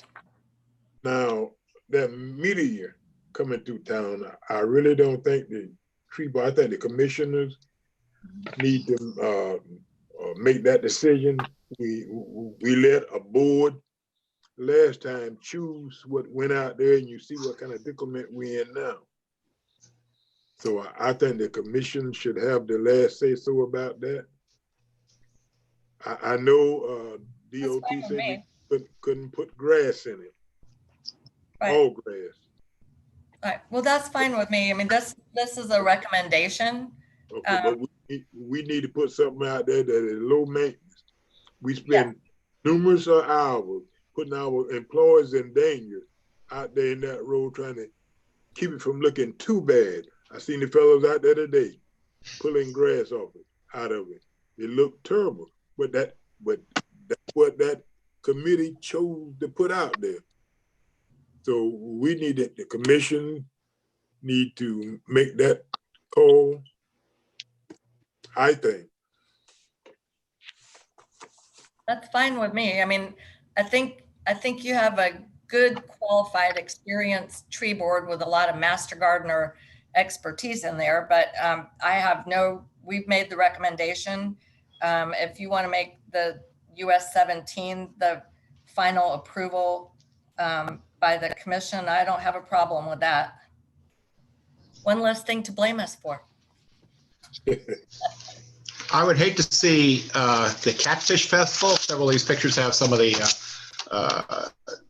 tent structures that are in the pictures hindered in any way. A lot of discussion and compromise has already taken place. And I think that discussion is pretty much done. Okay, well, Mayor, this goes to the end of the fiscal year, actually. Okay, but it's going to continue on to the following year. Is that correct? I mean, you're talking about what, just spending, budgeting and spending the money on this, or are you talking about best practices? Well, it's supposed to be an annual plan and the commission is supposed to approve it annually. So I would assume that we would bring it back for any changes or modifications after the fiscal year. And there's nothing in there right now about the Catfish Festival. It just says mulch the trees. And that would be the maintenance mulch, which is 3 to 4 inches. And how far out would that go underneath the entire canopy, or? That, Mayor, this is a serious situation. Yes, it needs to go under the entire canopy as a maintenance matter. It needs to go there. And then the mulch breaks down over time. But there's a definite need for it because if you look up at the canopy, there are some issues. I'm wondering about weeds coming up, you know, so you got 4 inches, and if it's like our little garden, our little hedge, you know, you'll get some, unless you put some preen down or something like that. But that's a huge piece of real estate that I'm just wondering how to keep the weeds or grass under control in that area. Well, I can tell you right now, there's not much grass left. It is mainly weeds. And if you put 3 to 4 inches of mulch, and if you have the liner material there, I think that would go a long way towards keeping weeds from popping up. And of course, if any big weeds come up, you can always weed whack it. But I think the liner material and the mulch, keep in mind, this is a restorative effort. You kind of pick the result that you want. You can keep doing what you're doing and may not have any trees there to have the Catfish Festival under. Or can do the restoration that's recommended and called for.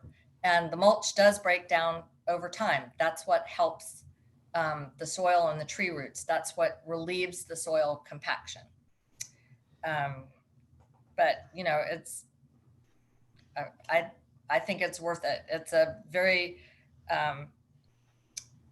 it's advanced tree care that's recommended it. They pretty much know what they're doing. And I don't think we have too much to lose. I think we have something to lose if we don't address the situation. Okay.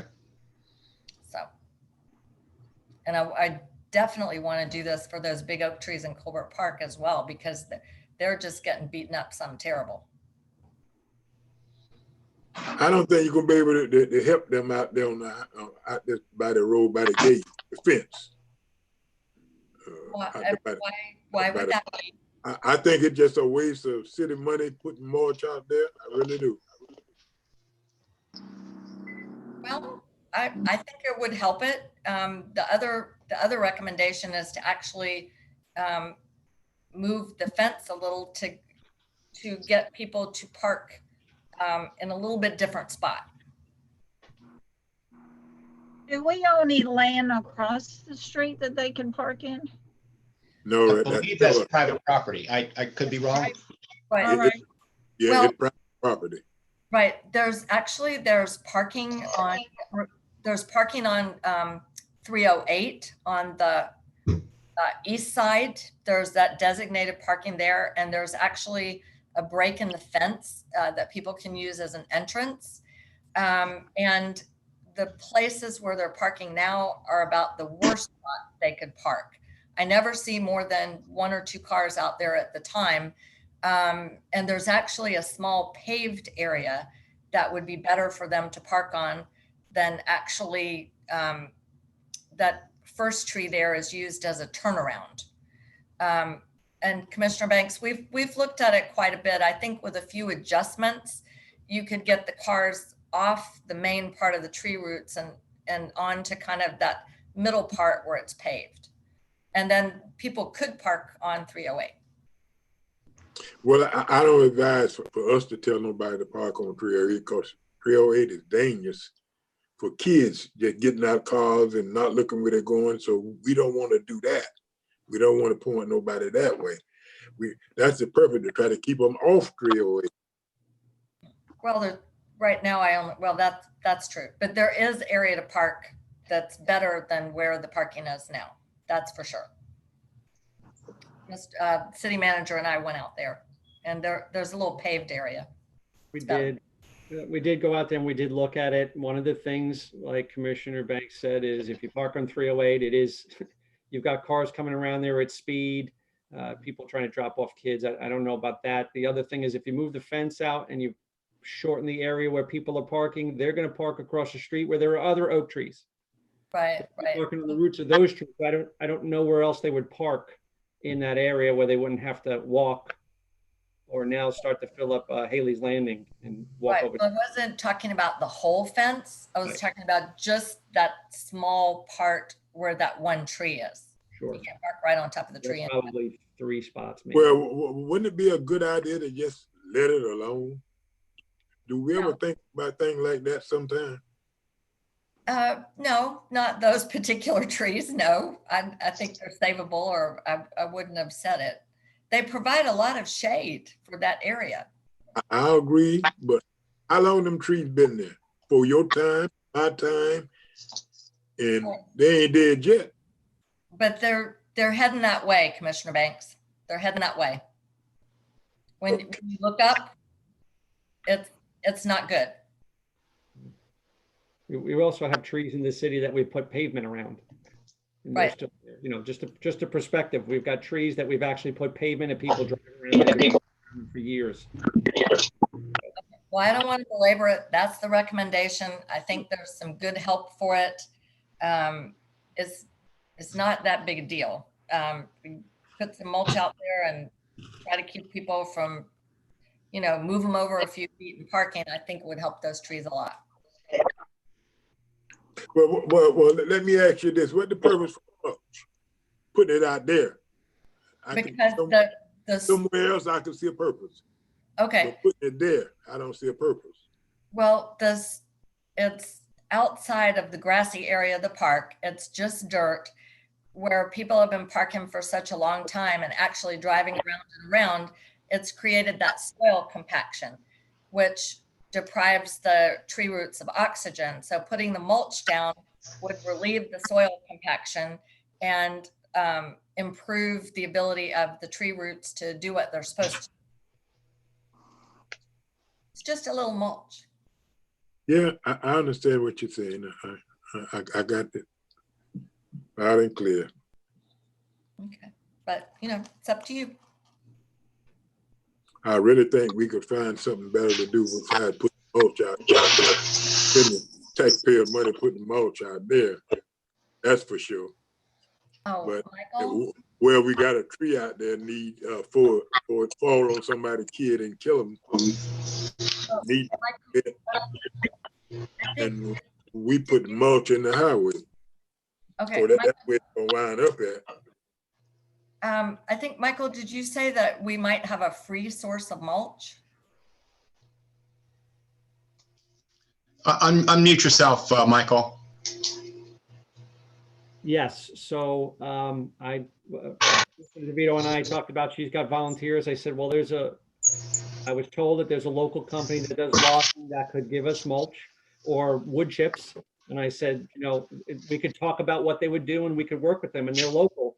So I said, okay, well, we'll have that discussion, and that's something that could help us out, help them out, because I know that they need to get rid of these things. So that could be a win-win for everybody.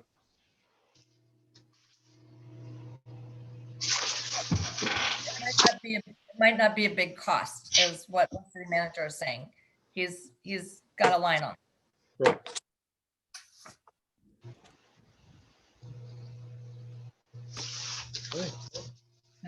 I'm through. Yeah, I'm through. I don't know if you're going to you're proposing a motion to accept this whole document. You want a motion to if you want to break it up, mulch underneath the trees in Eva Line or Colbert Park or that kind of thing. I think it's three. I think I would rather have a motion, and I don't know if I'm the one that makes it, I would move to accept the entire tree plan and then have an amendment.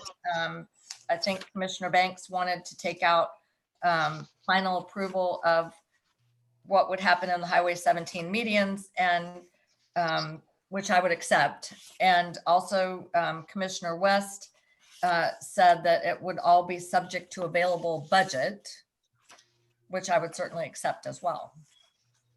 You want me to make that motion? Surely. Or do you want to use what you've just said as our motion? I'm fine with what I just said, that move the tree plan as written, with the exception of reserving. Okay. Yeah, Right. take out the medians Right. and when money is available for mulch. Well, just as money is available. for- Right. For the whole thing. It's For subject the to whole, budget availability, and also to specify that this is the plan through September 30th. Now, this is a recommendation, not a mandate. Exactly. Oh, okay. okay, I'll second it then. Okay, so that's my motion, and Commissioner West is seconding. Deb, you want to do any further discussion? Anyone have any more questions? Deb, would you like to do a roll call, please?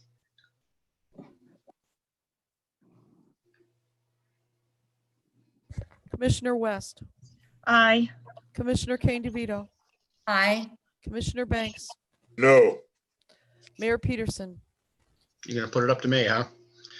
It's a recommendation. And looking at these photographs up in the canopy, they are hurting a little bit. So I don't see the harm in it. So I'm going to say aye.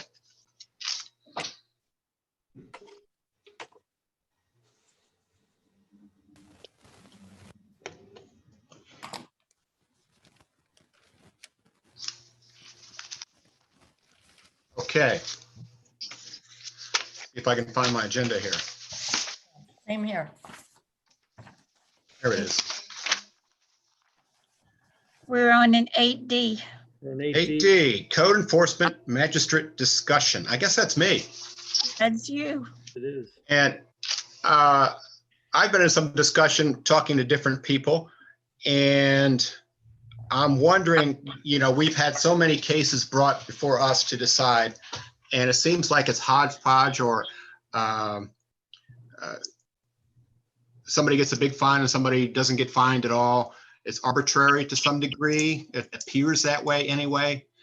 And I'm wondering if it'd be a good idea to have a magistrate, and this would be like perhaps the way it was explained to me, perhaps an attorney from Palaca or something, or wherever it might be. It would not be necessarily a judge, but he would be the arbiter of issues brought before. Or it would usually go in front of the code enforcement, or appealed to us. It would go, and with a magistrate, it would go to him, and he would make the decision. I think it gives it through the eye of an attorney, somebody who knows about common law and property rights and that type of thing. It might be a good move. I don't think it would be that expensive. Maybe bring in, once a month at most, one day for a couple hours, maybe. So I don't think the expense would be that high. And I think they've had some trouble, keeping people on code enforcement interest. I know there's some contention on the board, so this might be a plan moving forward. Does anyone have any ideas on that? Have they given it much thought? What kind of money do you think or kind of feel like might be used for this? I don't know. It's a good question. Jay, what? What's the hourly, the going rate for an attorney now, hourly? Jay, you got an idea? Depends on if you get a good one or a bad one. Well, you No, must be a bad one because you're cheap, right?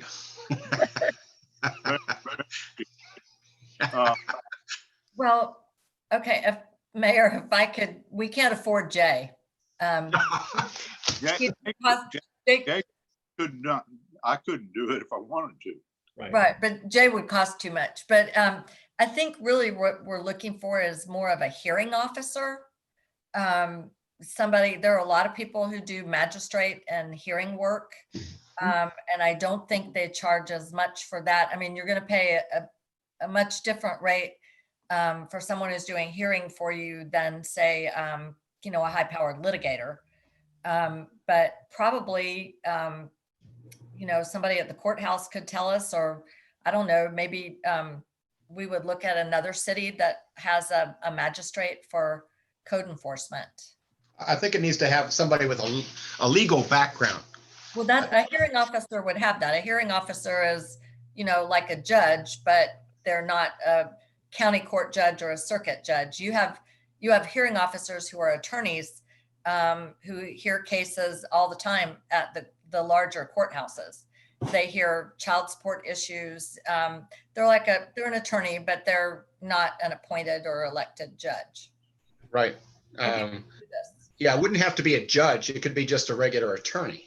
And I think it would look good on their resume if they had aspirations to be a prosecutor or a defense attorney or something, or judge, to have that on their resume. So I think there's an incentive to keep it reasonable. And I don't think it would be a couple hours a month.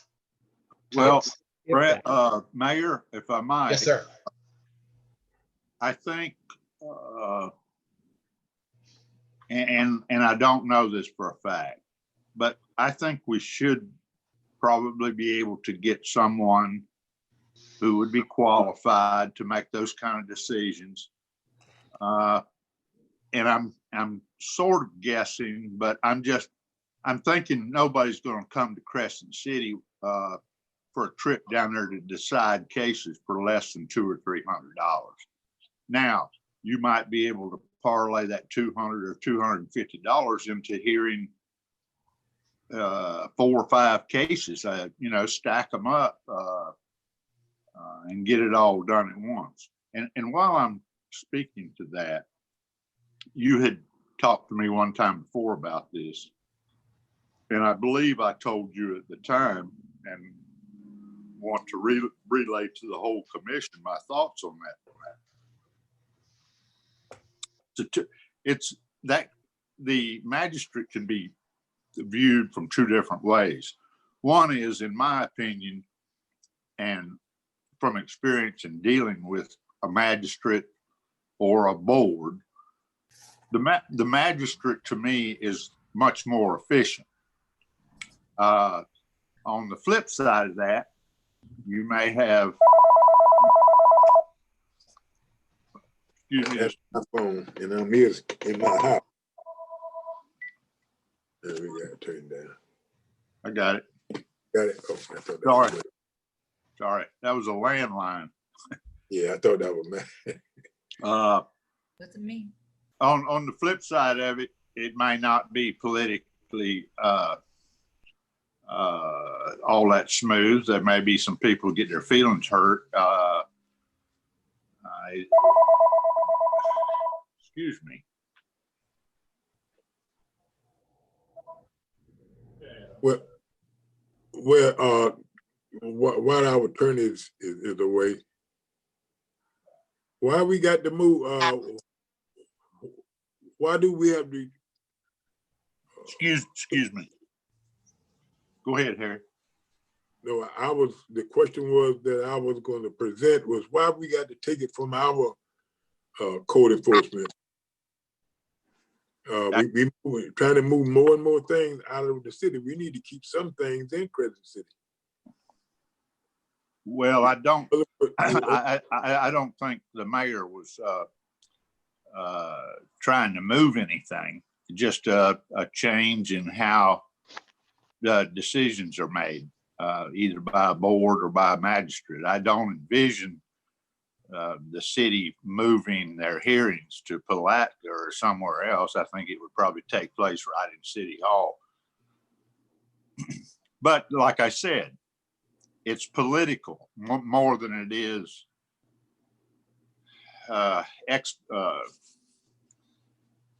it's politics versus expediency. That's the way I look at it. Magistrate is more efficient, is less tied to the cases, don't have any personal interest in the cases. They just make a decision. They listen to both sides, make a decision, and go on down the road to the next case. Boards, and I've sat on those boards, we tend to get off in a rabbit trail and talk about things for a long time, and then can't really make a decision like one person can that's paid to make decisions. But I'm not pushing for anything. The mayor wanted to throw that out there as an option, and you folks need to make the decision on whether it's a good idea or not. Mr. Mayor? Oh, are you recognizing me? My light's on or whatever it is. Mayor, can I go ahead? You can. I'll let you go ahead. Okay, thank you, Jay. Mr. Mayor, you look frozen. Yes. Okay. I was very interested in this idea. I agree with you. The code board, the results from the code board kind of swing way around. And I do understand that, it's hard because the people on the code board aren't necessarily experts. And then it's a small city. You're making decisions about people that may live 3 houses down from you. You might worry about people resenting your decision. I mean, that's really a hard thing to do. And I think if we can get a good cost estimate and we can afford it, we could at least try it for a year. We don't have to, I don't think it'd be anything that would be written in stone. So to me, the question is, could we afford the cost? Because we don't know right now what it is. And of course, one of the things we got to talk about is the impact of the pandemic on our budget. That's going to come pretty soon. So I think it's a wonderful idea as long as we can afford it. And I don't know what happens to the code board. Do we completely put them on hold? Would we not need them at all for any function if we had a magistrate? I really don't know if there would be anything left for them. It's been a while since I've read those 2 statutes, but it's Mr. Vito, it's in my opinion, it's an either or. You either have a magistrate system or you have a code board. Right. Well, thank you, Jay. I just think we should really, see if we can afford it and give it a try for at least a year, 6 months to a year. If it's a disaster, couldn't we, go back to the old way? We could. Even if we had, say, every 90 days had a hearing, and say it costs $300. So we're talking about $1,200 a year. I might be able to scrape up something. I don't know. But yeah, I can see something for a year. And in fact, I talked to Jay about it. So let's try something for a year. Right. But it seems to be so arbitrary. And I was wondering how sometimes how these cases came to us and what the thinking was. I wasn't there, and how they had their conclusions to the decisions they make, and then the inconsistency. So that's where I thought maybe that might be something to consider.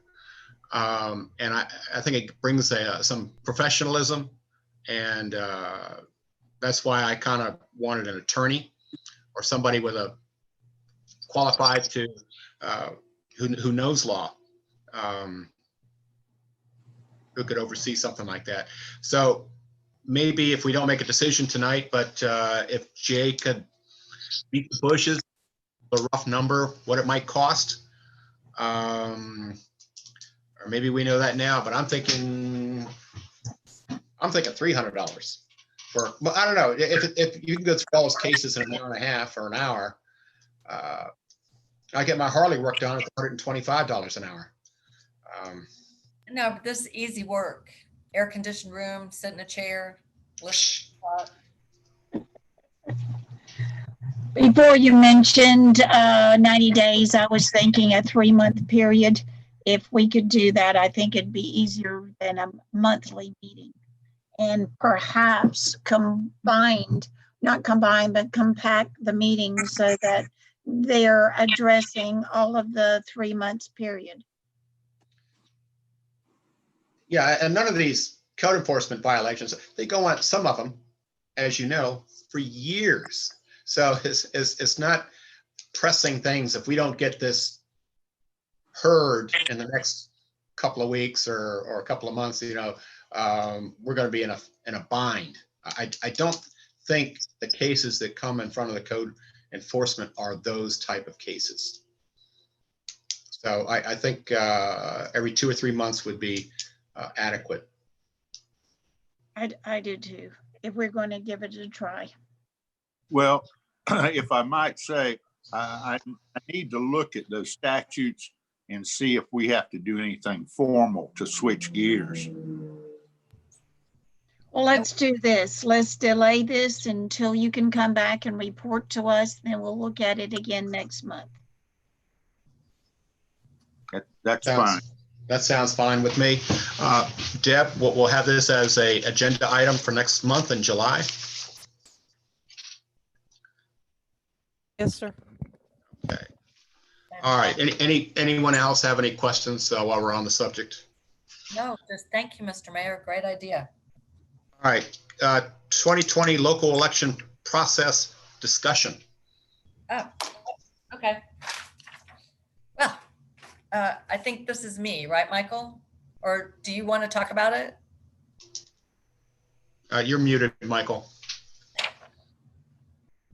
We get some interference, so I mute sometimes so we don't get any background noise.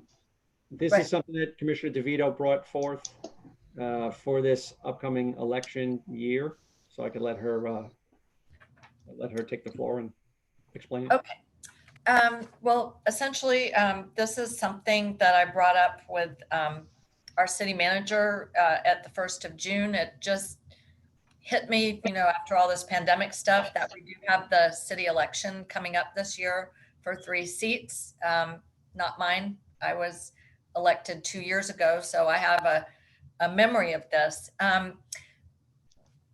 The city of Crescent City elections are now in November, which they used to be in the spring. I don't even know when we made that change, but they're in November. And so I don't know if I think it's a change from the way it was done long ago. Currently, the supervisor of elections handles, the creation of the ballot. Our race goes on the general election ballot. We don't have a primary, but that's handled by the supervisor. State law applies to us, and the supervisor of elections for Putnam County is the one who promulgates all the forms. And actually, I remember 2 years ago when Mr. Overturf, our supervisor of elections for Putnam County, came to the commission to talk about elections. He explained to us that then there's the front end administrative part that our current city staff handles.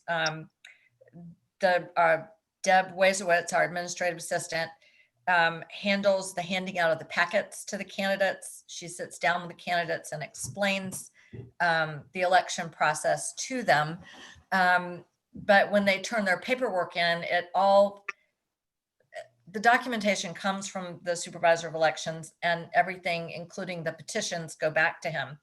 So my suggestion was the supervisor of elections says, as always, he says he's not, it's entirely up to us.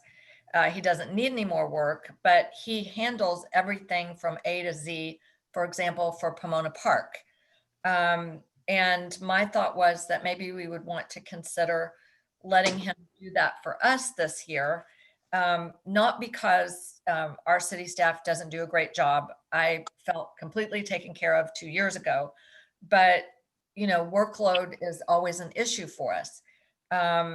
So, for example, well, we just have a lot. We have a new city manager. We're putting up a new website.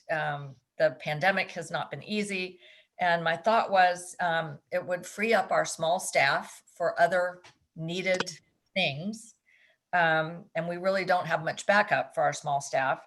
It is a county service that is free to us. It is available at no extra charge. So it's kind of like taking advantage of a grant. Candidates should still receive excellent customer service because Supervisor of Elections provides excellent customer service.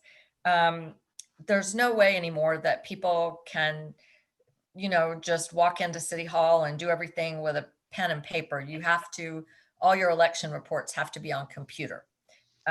So you got to have a computer. If you have a computer, you can easily communicate with the elections office in Palatka. So just a workload saving device. Now, I have to say the two city staff that would be primarily involved, the city manager and our administrative assistant, did not seem to receive this idea with joy and jump up and down and say, yes, take it away from me. I didn't hear that.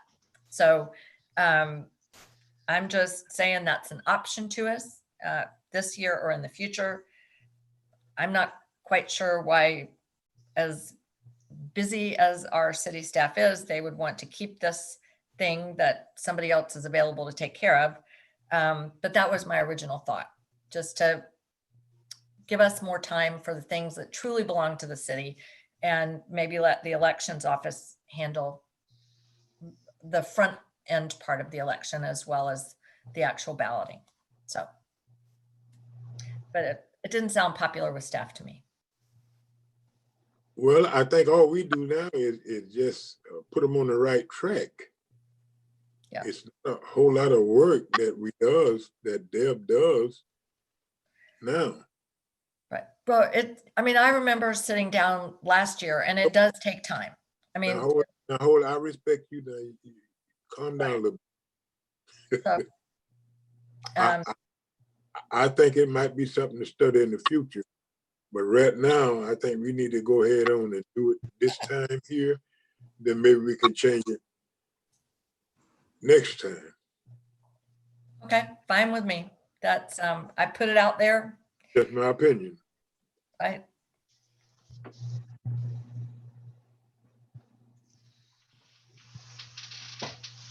Anyone have a question? Clarification? Okay. Thank you very much. You're welcome. Excuse me, yes, ma'am. Mayor. Yes, I do have a public comment for this particular subject. please go ahead. This is received from Patrick Kennedy. And it reads, I heard a rumor that a commissioner has suggested moving the process to qualify for upcoming city elections to the Supervisor of Elections office. This is wrong. It will limit access to persons interested in participation, and it will make the qualification process much less transparent, which I pray is not the intent of this proposed change. Traveling to Palatka on a routine basis during Supervisor of Election office hours is not an easy task for everyone, especially during COVID-19, and may discourage participation.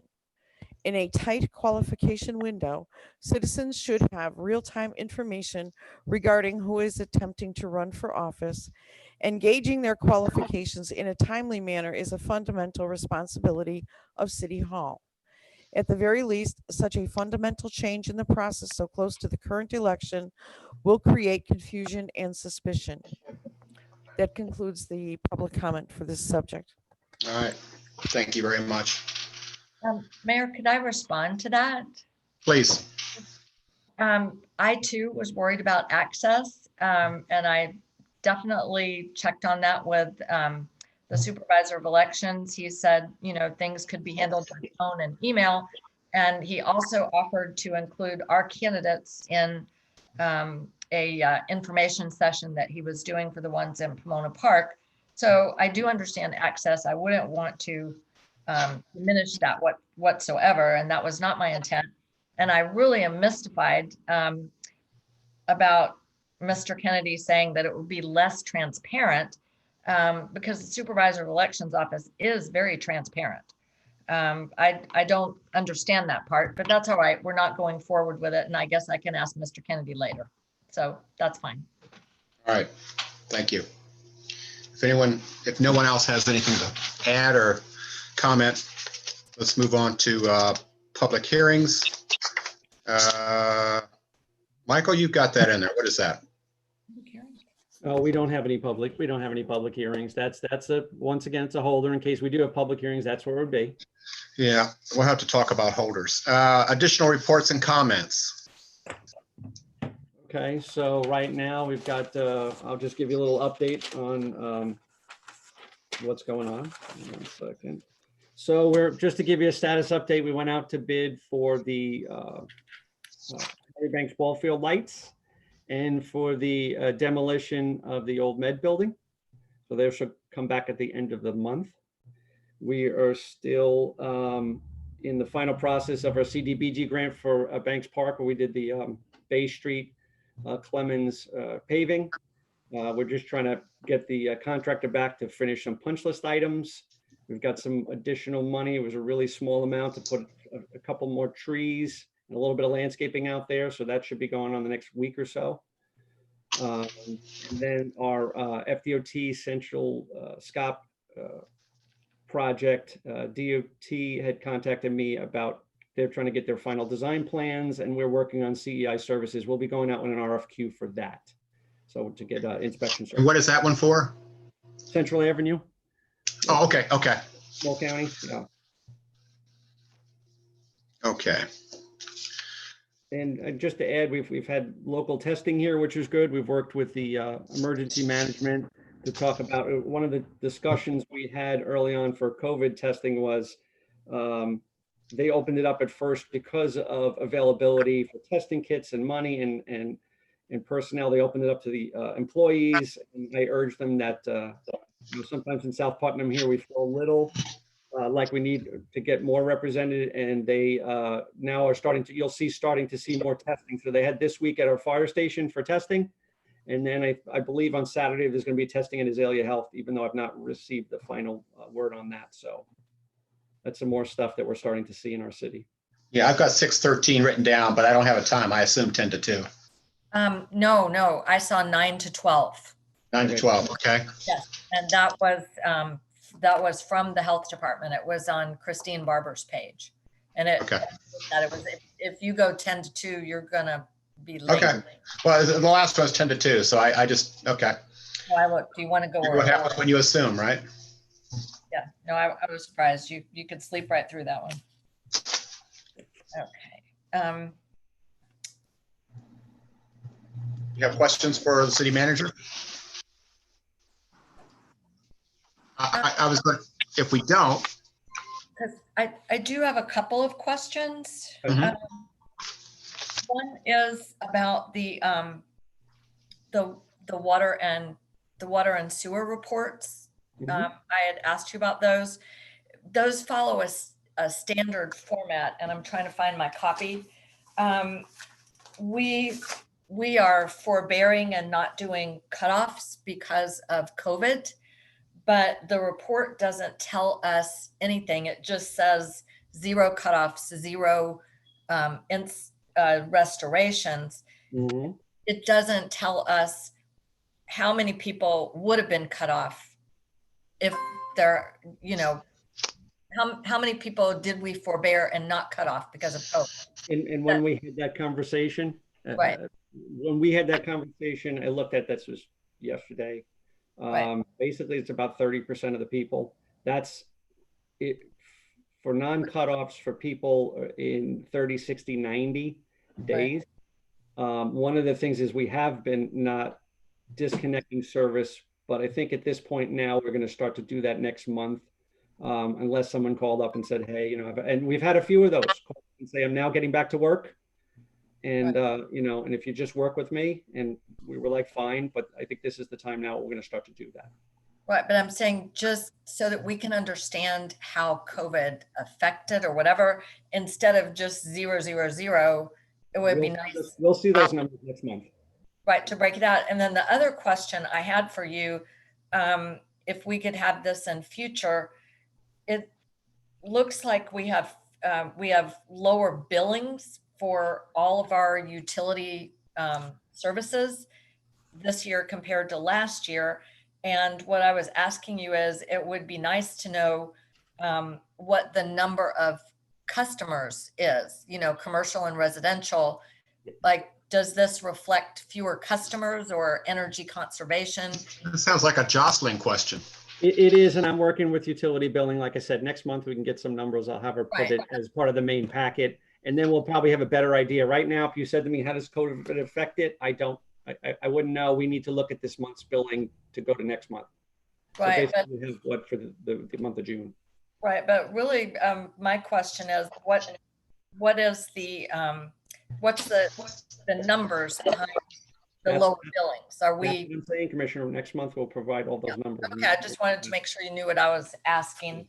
And, you know, so I have some other questions about our financial reports, but I could either ask now, or I could meet with you at your office and ask you. This is one of the things we have our pre-commission meeting. We could talk about that stuff, or we can talk at a later date about it. All the financial, whatever issues that you have. Yeah, well, I can send it to you because, well, I guess one big question I have is on the gas sinking fund, it says there's a bond payment due September 1st. Our total balance in the gas sinking fund is $60,000, and I don't know what the amount of the bond payment is, you know, relative to that $60,000 we have in the balance. Debbie, Ms. Peacock. Yes. The bond payment is right around 60,000. I think it's 59 plus, and we are supposed to keep a minimum amount in there, and that's all we keep in that bank account. We just build it up so we can make the bond payment. The same with the water and sewer sinking fund. Okay, so what you're saying is that you feel like you're on track to have the amount of money. We're not going to cut, you don't expect to come up short, is what you're saying. No, in fact, right now I need another $189.42 in the gas to make the payment, which I'll move right before it's time to do it. And then the water and wastewater bond payment, I'm short $9.43, but their interest will make up for that before the payments due. Okay. Well, Ms. Peacock, you got your fingertips on all this stuff. You do a great job. I just want to tell you. Thank you. But one question, and I've got a lot of mine, come sit with you, and you're able to get them answered, and I appreciate that. Yeah, she does do it. She does do a great job for us. Yeah, she really do a wonderful job. I'll agree. And she never yelled at us either. And she works in a dungeon. Well, she rolls her eyes at me when I walk in the office sometimes. Well, she should. She yells at me. Sometimes we write a passage here. Is that all your concerns, Commissioner DeVito? For sure, that's it. Okay. A lot of these things can be answered just by coming to City Hall and talking to the right people, whether it's Jocelyn or Debbie or whoever. Who else has comments they'd like to do? Harry, you've got any? I will do it up on the city commissioners' comments. Well, Are you doing that now? Yeah, I think we kind of got pushed into it. Okay, well, because we're not going to have. Do it now. Let me back up. Jay, do you have any comments at all? Let's go in order here. No, other than I want to thank everyone that sent cards and called and had been praying for us. Thank you very much. There's a lot of people in Crescent City that I told somebody the other day. I think Patty had a lot more friends than I did, but it's not been Well, easy. she's prettier. There's lots of folks prettier, but I do thank the community. There was an outpouring of support. I've got a stack about a foot high of cards, and it was just wonderful to know that we were thought of at that time. I appreciate it. Thank you. The city departments, we're not going to have code enforcement or anything else up tonight, right? Or do we? Department? No, Pam's not here tonight. Oh, okay, police, I'm sorry. All right, so, yeah, so Chief, you have an update for us? Yes, sir. Dear members of the commission, Mr. Esposito, I got a couple of summaries of some calls for service to go over. The host muted me? Yeah, no, you're good. You're good. We hear you. Go for it, Chief. I thought you didn't want to hear me. No. Blame you. We're giving you 3 minutes. All right. Is that nice? We did, unfortunately, we did have a couple of burglaries this month, Mayor. One was at kind of a repeat. It was at Katie's Closet, 607 North Summit. It's kind of delayed reporting because Katie was, she thought it was almost the same thing where they broke into the side window. Somebody went into the side window on her business and went up to the front cash register and took some change. That was it. Nothing else was missing or tampered with. So she cleaned it up. She was a good sport about it, probably better than I would have been. She just didn't think it was worth reporting at first. And that's something I'll bring up in a little bit. But one of the things, it was prior to the first incident she had back in January. However, this time we did notice that they tried to pry the back door open first. But due to her cleaning up and all, we weren't able to get any fingerprints or anything like that. And there's no video surveillance or any business to check with. Second one we had was a residential burglary at 615 Gumby.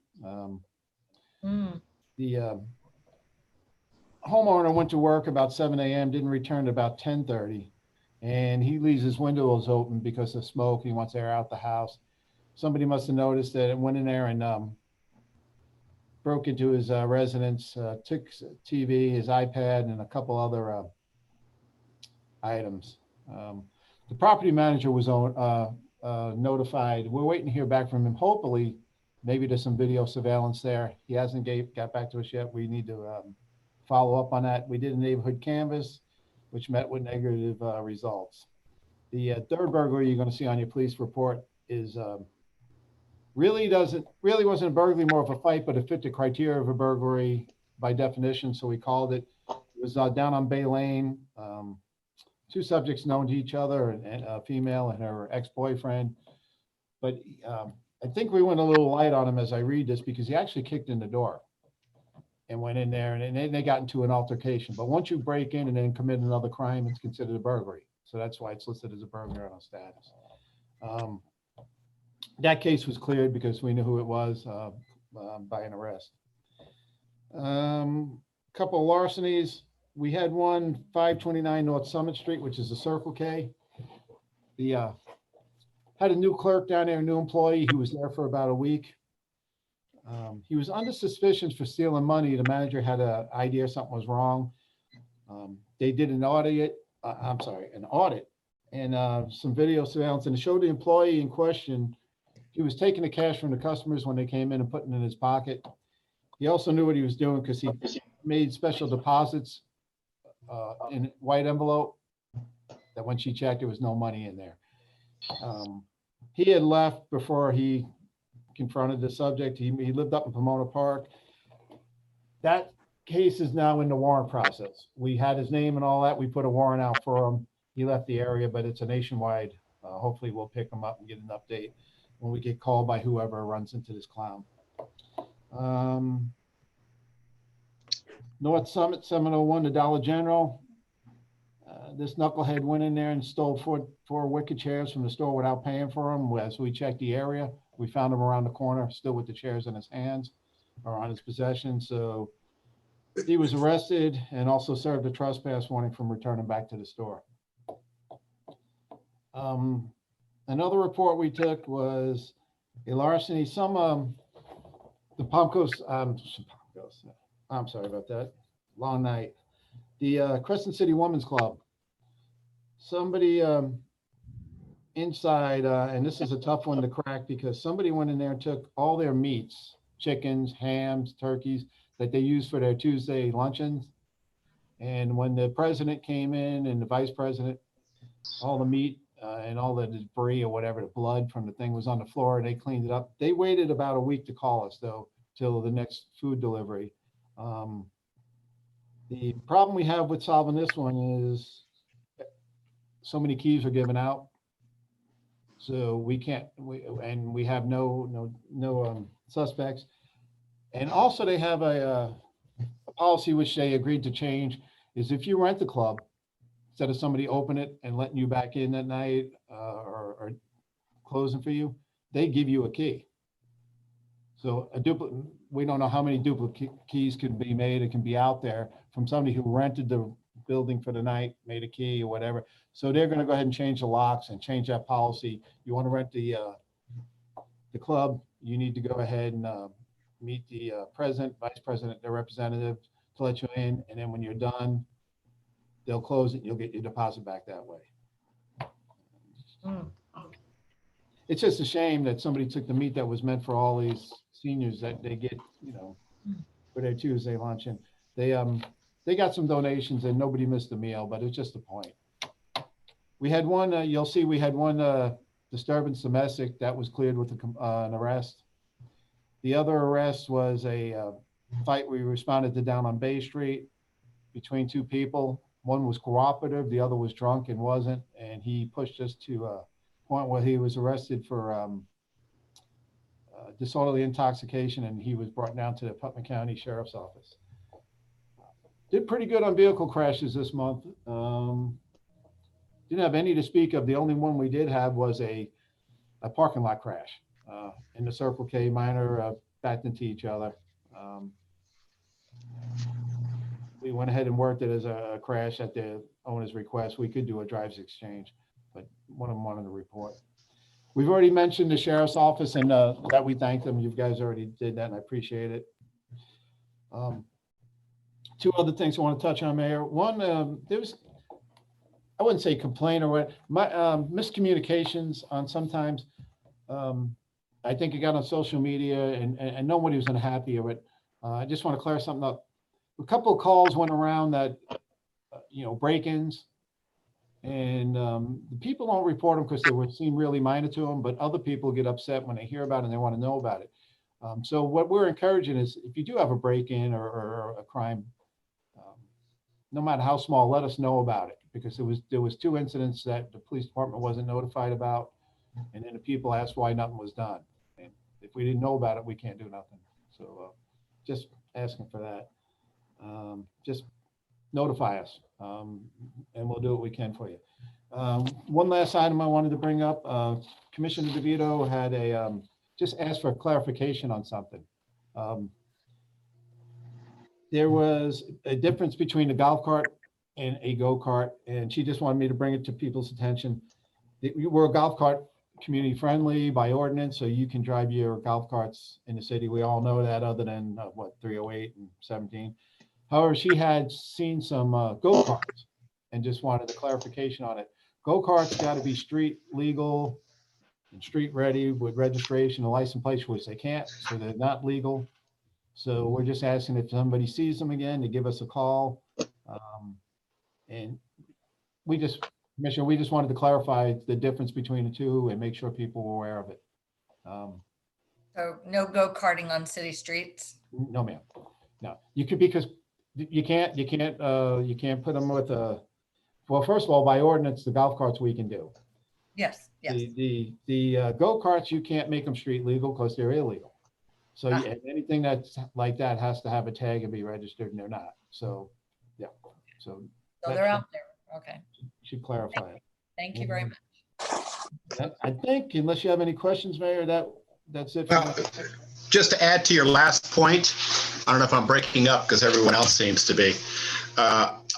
We have a golf cart, and many other people do, that are street legal. They've got the lights, the turn signals, the horn, seat belts, and you can drive those on roadways that are posted up to 35 miles an hour. So I have driven on Summit with it. Oh, okay. Like if you were going to go to the computer store, there's no back street to get to it. You've got to go on to Summit to get to it. That type of thing. Okay, my mistake. I apologize for that, but understood. Yeah. Oh, that's okay. But yeah, but being Crescent City is golf cart friendly, some cities aren't. We still get asked that question: can they drive the golf cart? And you just answered it. Yes, sir. Right. Okay. Any questions for the chief? All right. Thank you, Chief. Thank you, sir. All right. I guess at this time we're going to do commission comments. And Harry, you had something that you'd like to talk about first? Yes, I want to thank Michael for a couple of assignments that I gave him. He jumped right on it. He jumped right on it. And one is Pomoka, our trash carrier. Now, we pay him each month, if I'm not mistaken, to pick up the little debris that we have in front of our house. And they'll ride by, and I'll ride by, and they'll ride by, and I'll ride by till all the leaves come off the limbs. Then you call, then somebody will come pick them up. It's time out for that. We pay them each month, so they'll come by. Now I can see if it was big pieces, but I ran around this town and checked the piles on Prospect Street, on Lake Street, little debris. The garbage truck will pick it up itself. It don't have to send a special truck. And throw it up in the garbage truck and get all that debris off our streets. My second one, Michael took care of this one for me. I don't know whether the citizens don't know that you shouldn't put ice boxes and set teas out on Saturday evening. And when I don't know whether they call in or don't call in, but it's ridiculous. I passed by a set tea sitting on the main drag of Crescent City for about a month before it was picked up. Now that's uncalled for. That make our town look bad. A whole set tea sitting out in front of a house. Now, I don't know whether it looked like to me somebody would have seen that there and called it in. Even had to be a city employee. Somebody should have called it in. And I talked to Michael about our swimming area. This made the third or fourth time I done read by there and seen a golf cart on the beach. Now we have kids inside that beach. And people driving golf carts. So I think maybe we need to get a sign. I looked to see what was a sign up there prohibiting it, but there was not. But I think we need to get a sign and put up there so they won't be driving the golf carts on the beach, because otherwise they're going to eventually run over somebody, right, or sunbather. Yep. And my other was this. Now, I know we got quite a few people use our beach, Dexter Beach there. And sometime you can go by there and you can see 50 buzzards sitting on the roof. and all out there in the water with the people, that's unsanitary, very unhelpful.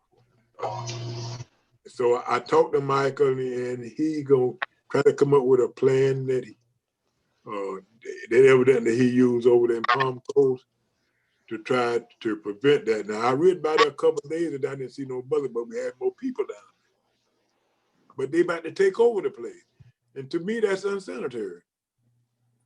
I had in my mind to go to Pomona Park and check up there and see what they do, because they don't have that problem.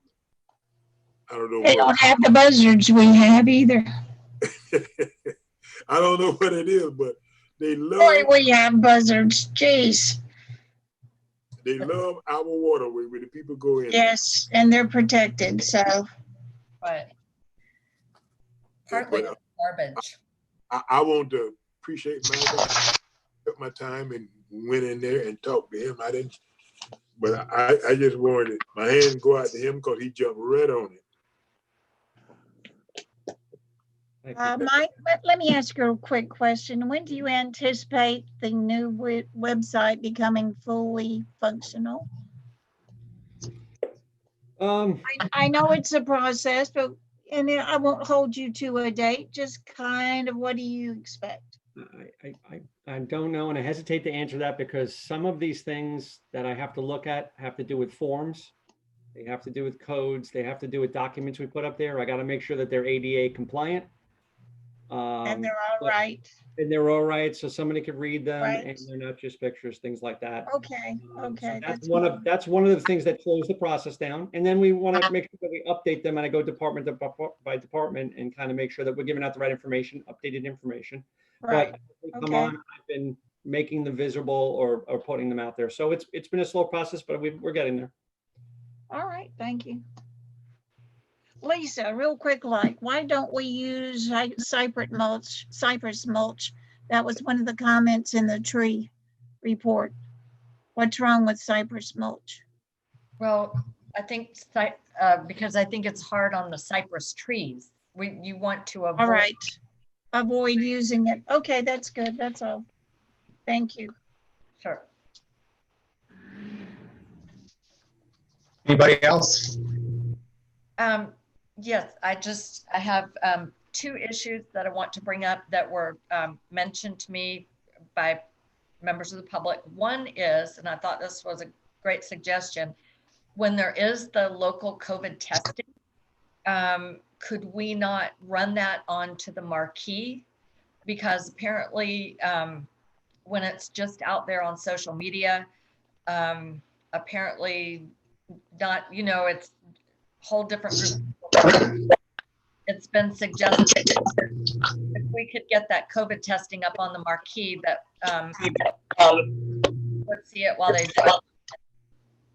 I'm sorry. You're breaking You up. got the floor. Yeah, you're breaking up real bad.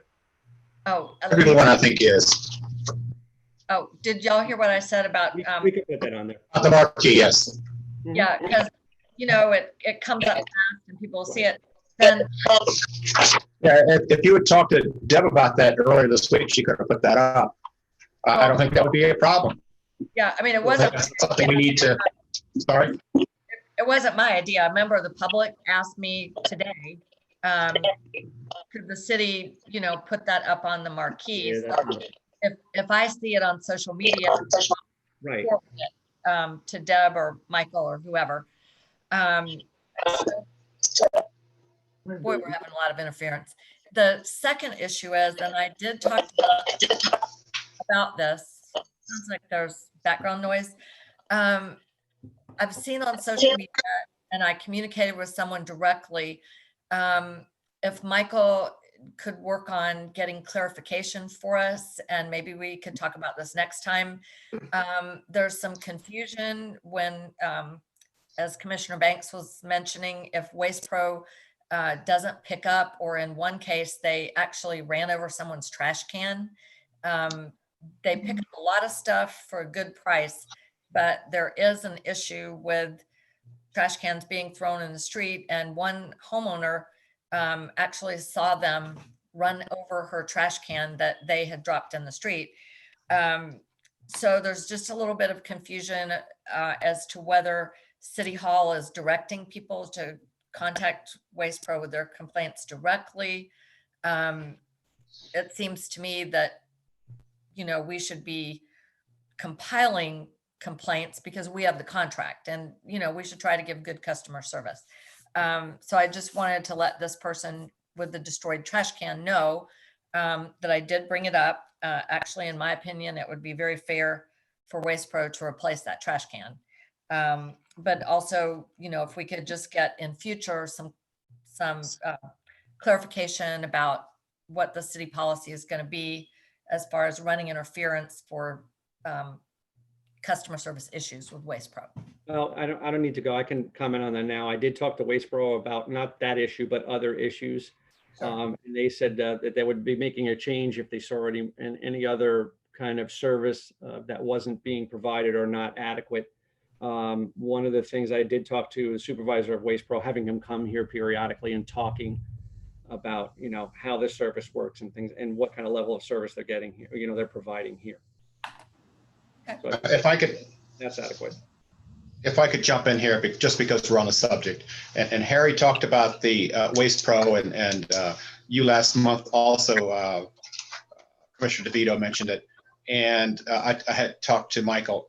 Also, I noticed this week, Wednesday, or actually Monday, I work on it, from the weekend before or whatever. I have a brush pile out by the road, like a lot of people do. Just go ahead and set it out there. They were loading up brush with the regular trash pickup. Okay. But what I don't want is where we're paying. You froze, Mayor. I think you're frozen, if you could hear us. Yeah. Brush in front of curbs that weren't picked up, that may have been missed. So I'm not sure they came to Wednesday to pick up brush, but I have a question of whether sometimes they kind of combine the two, and we won't get a brush truck on Wednesday, as an example. So we're paying for it, but we might not be getting the service. That's the first I'm hearing about. I'll touch base with Waste Pro on that. Yeah, I'm not sure about that, and I don't know what the policy is, whether they'll just pick up everything that's on the curb on Monday, whether it's brush or trash or what. It's not specific. It talks about it, but it also talks about the specific. We have the specific days where just Wednesday would be Right. Pickup. So once again, it's the first time hearing about it. We'll have that discussion. Yeah, and I don't know whether you by recycling and separating brush and so on that you're getting a little bit more life out of a regular landfill. But if you're going to throw everything in there, it kind of defeats that. So I'm sure there's probably a ordinance somewhere with the county that they mandated that. It might even be a state law. But anyway, just an observation. Okay. You want me to continue? Lakewood Nursing Home is going to have another parade on the 14th at 10 a.m. I don't know who all. I was invited. I'm sure the rest of the commissioners were too, as last time.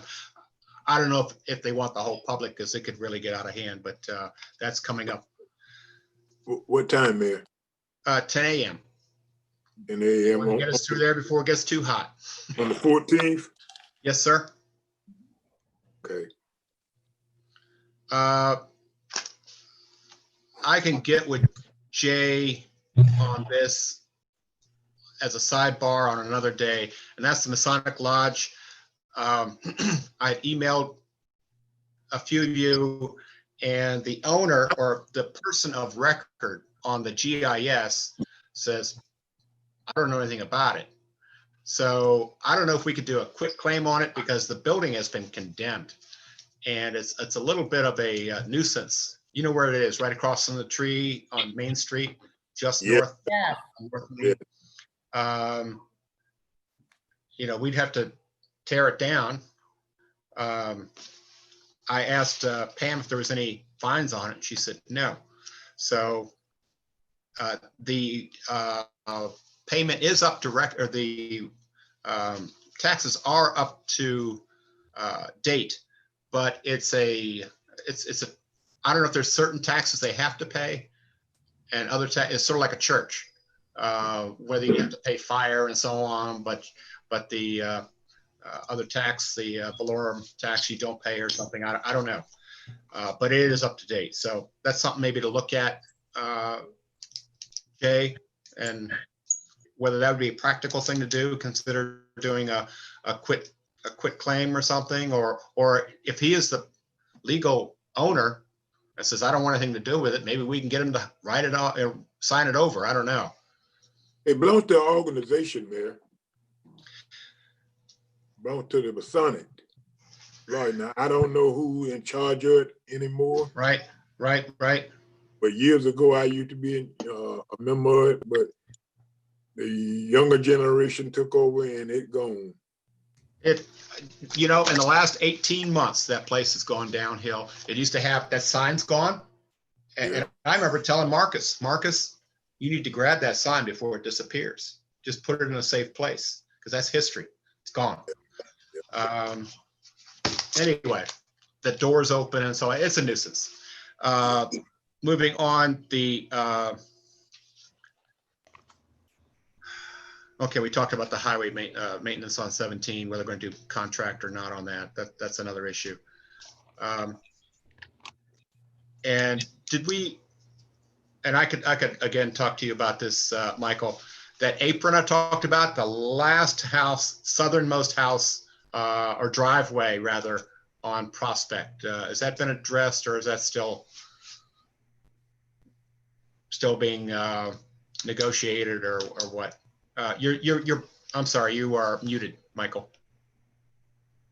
That's part of one of the RFIs and things that they're Okay. looking at, how to address that. So, Okay. All right. And I've got, oh, the water on Culver. There's been a few signs. It doesn't seem to be an organized group of people, but somebody's mentioned it to me. I see a few signs out there. I don't know if it's 2 or 3 guys or gals or what have you that would like to see water at Culvert Park. I mentioned it to you, Michael. I don't know. So anyway, we're hearing a little bit of noise about that, and you know, talked about when I asked him about, well, what would you use the water for? He said, well, if we had a cookout or we had a grill or something, we could, you know, use the water for washing hands or what have you. And I hear that. You know, we have a great park across the lake there, and I saw, you know, huge family of about 10 or 12 people there grilling, having a good time with the canopy thing there. And I don't know how much to put into Culver or Colbert rather Park. So that's Mayor, could I say something on that after you get through, please, sir? Please, I'd love to hear you your opinion on that. Okay, I've been dealing with a couple of young men. Now, it used to be a faucet out there, but it was so tall, any one of the kids could snatch it down and break it off. And I really think that's what happened. So I talked to the city manager, and they supposed to come up with a solution, hopefully, kind of fix it so it won't be pulled over so easy by a kid, and maybe have it shorter. But almost all the parks got water in it but that, man. So it does need water there, because it was there before. Well, you could have it maybe in a sump with a cover, and you could put a hose on it or something where it'd be more difficult, you know, making it less likely to get pulled or broken off is going to make it more difficult for somebody to access it. So I'm just thinking out loud here. Michael? I think if we think about it, we'll come up with something that will work, because I agree that that park should be used a little bit more, but there's just nothing there, and it's a pretty little corner. My husband said if you put a metal bubbler there, then it won't be broken, and it'll be low enough for children to use. You could also wash hands out of it, or to access water for if you need to cook and you need a little bit of more water or whatever. And that's what he would do for the schools. That way it's not broken and torn up. Right. Yeah, that's a good idea. We did have this conversation. I talked to the mayor, talked to Commissioner Banks, and I heard you at the beginning of the meeting, Commissioner West, about getting water out there. Right. I've already talked to Public Works. We were working on it. I told Commissioner Banks, and I talked to the mayor, I said, you know, we're going to work on water. It just wasn't going to happen. This was like the end of last week. One of the Do you things, mean it hasn't already happened? yeah, I know, the expectation is, I know, but we probably need to take a look at that, where we could get a metal basin so that it's not so easily broken. we're doing And that. Here's a couple of things. One, we're going to do it. We need to put a new line out there and a meter. So that's step Right. one. So then the next step, I've been working with our Public Works director to say, okay, how are we going to secure it? What are we going to put out there? So right, like I said, it's a step process, and we will get there. So like I said, yeah, I think so. I think so. Thank you. you're welcome.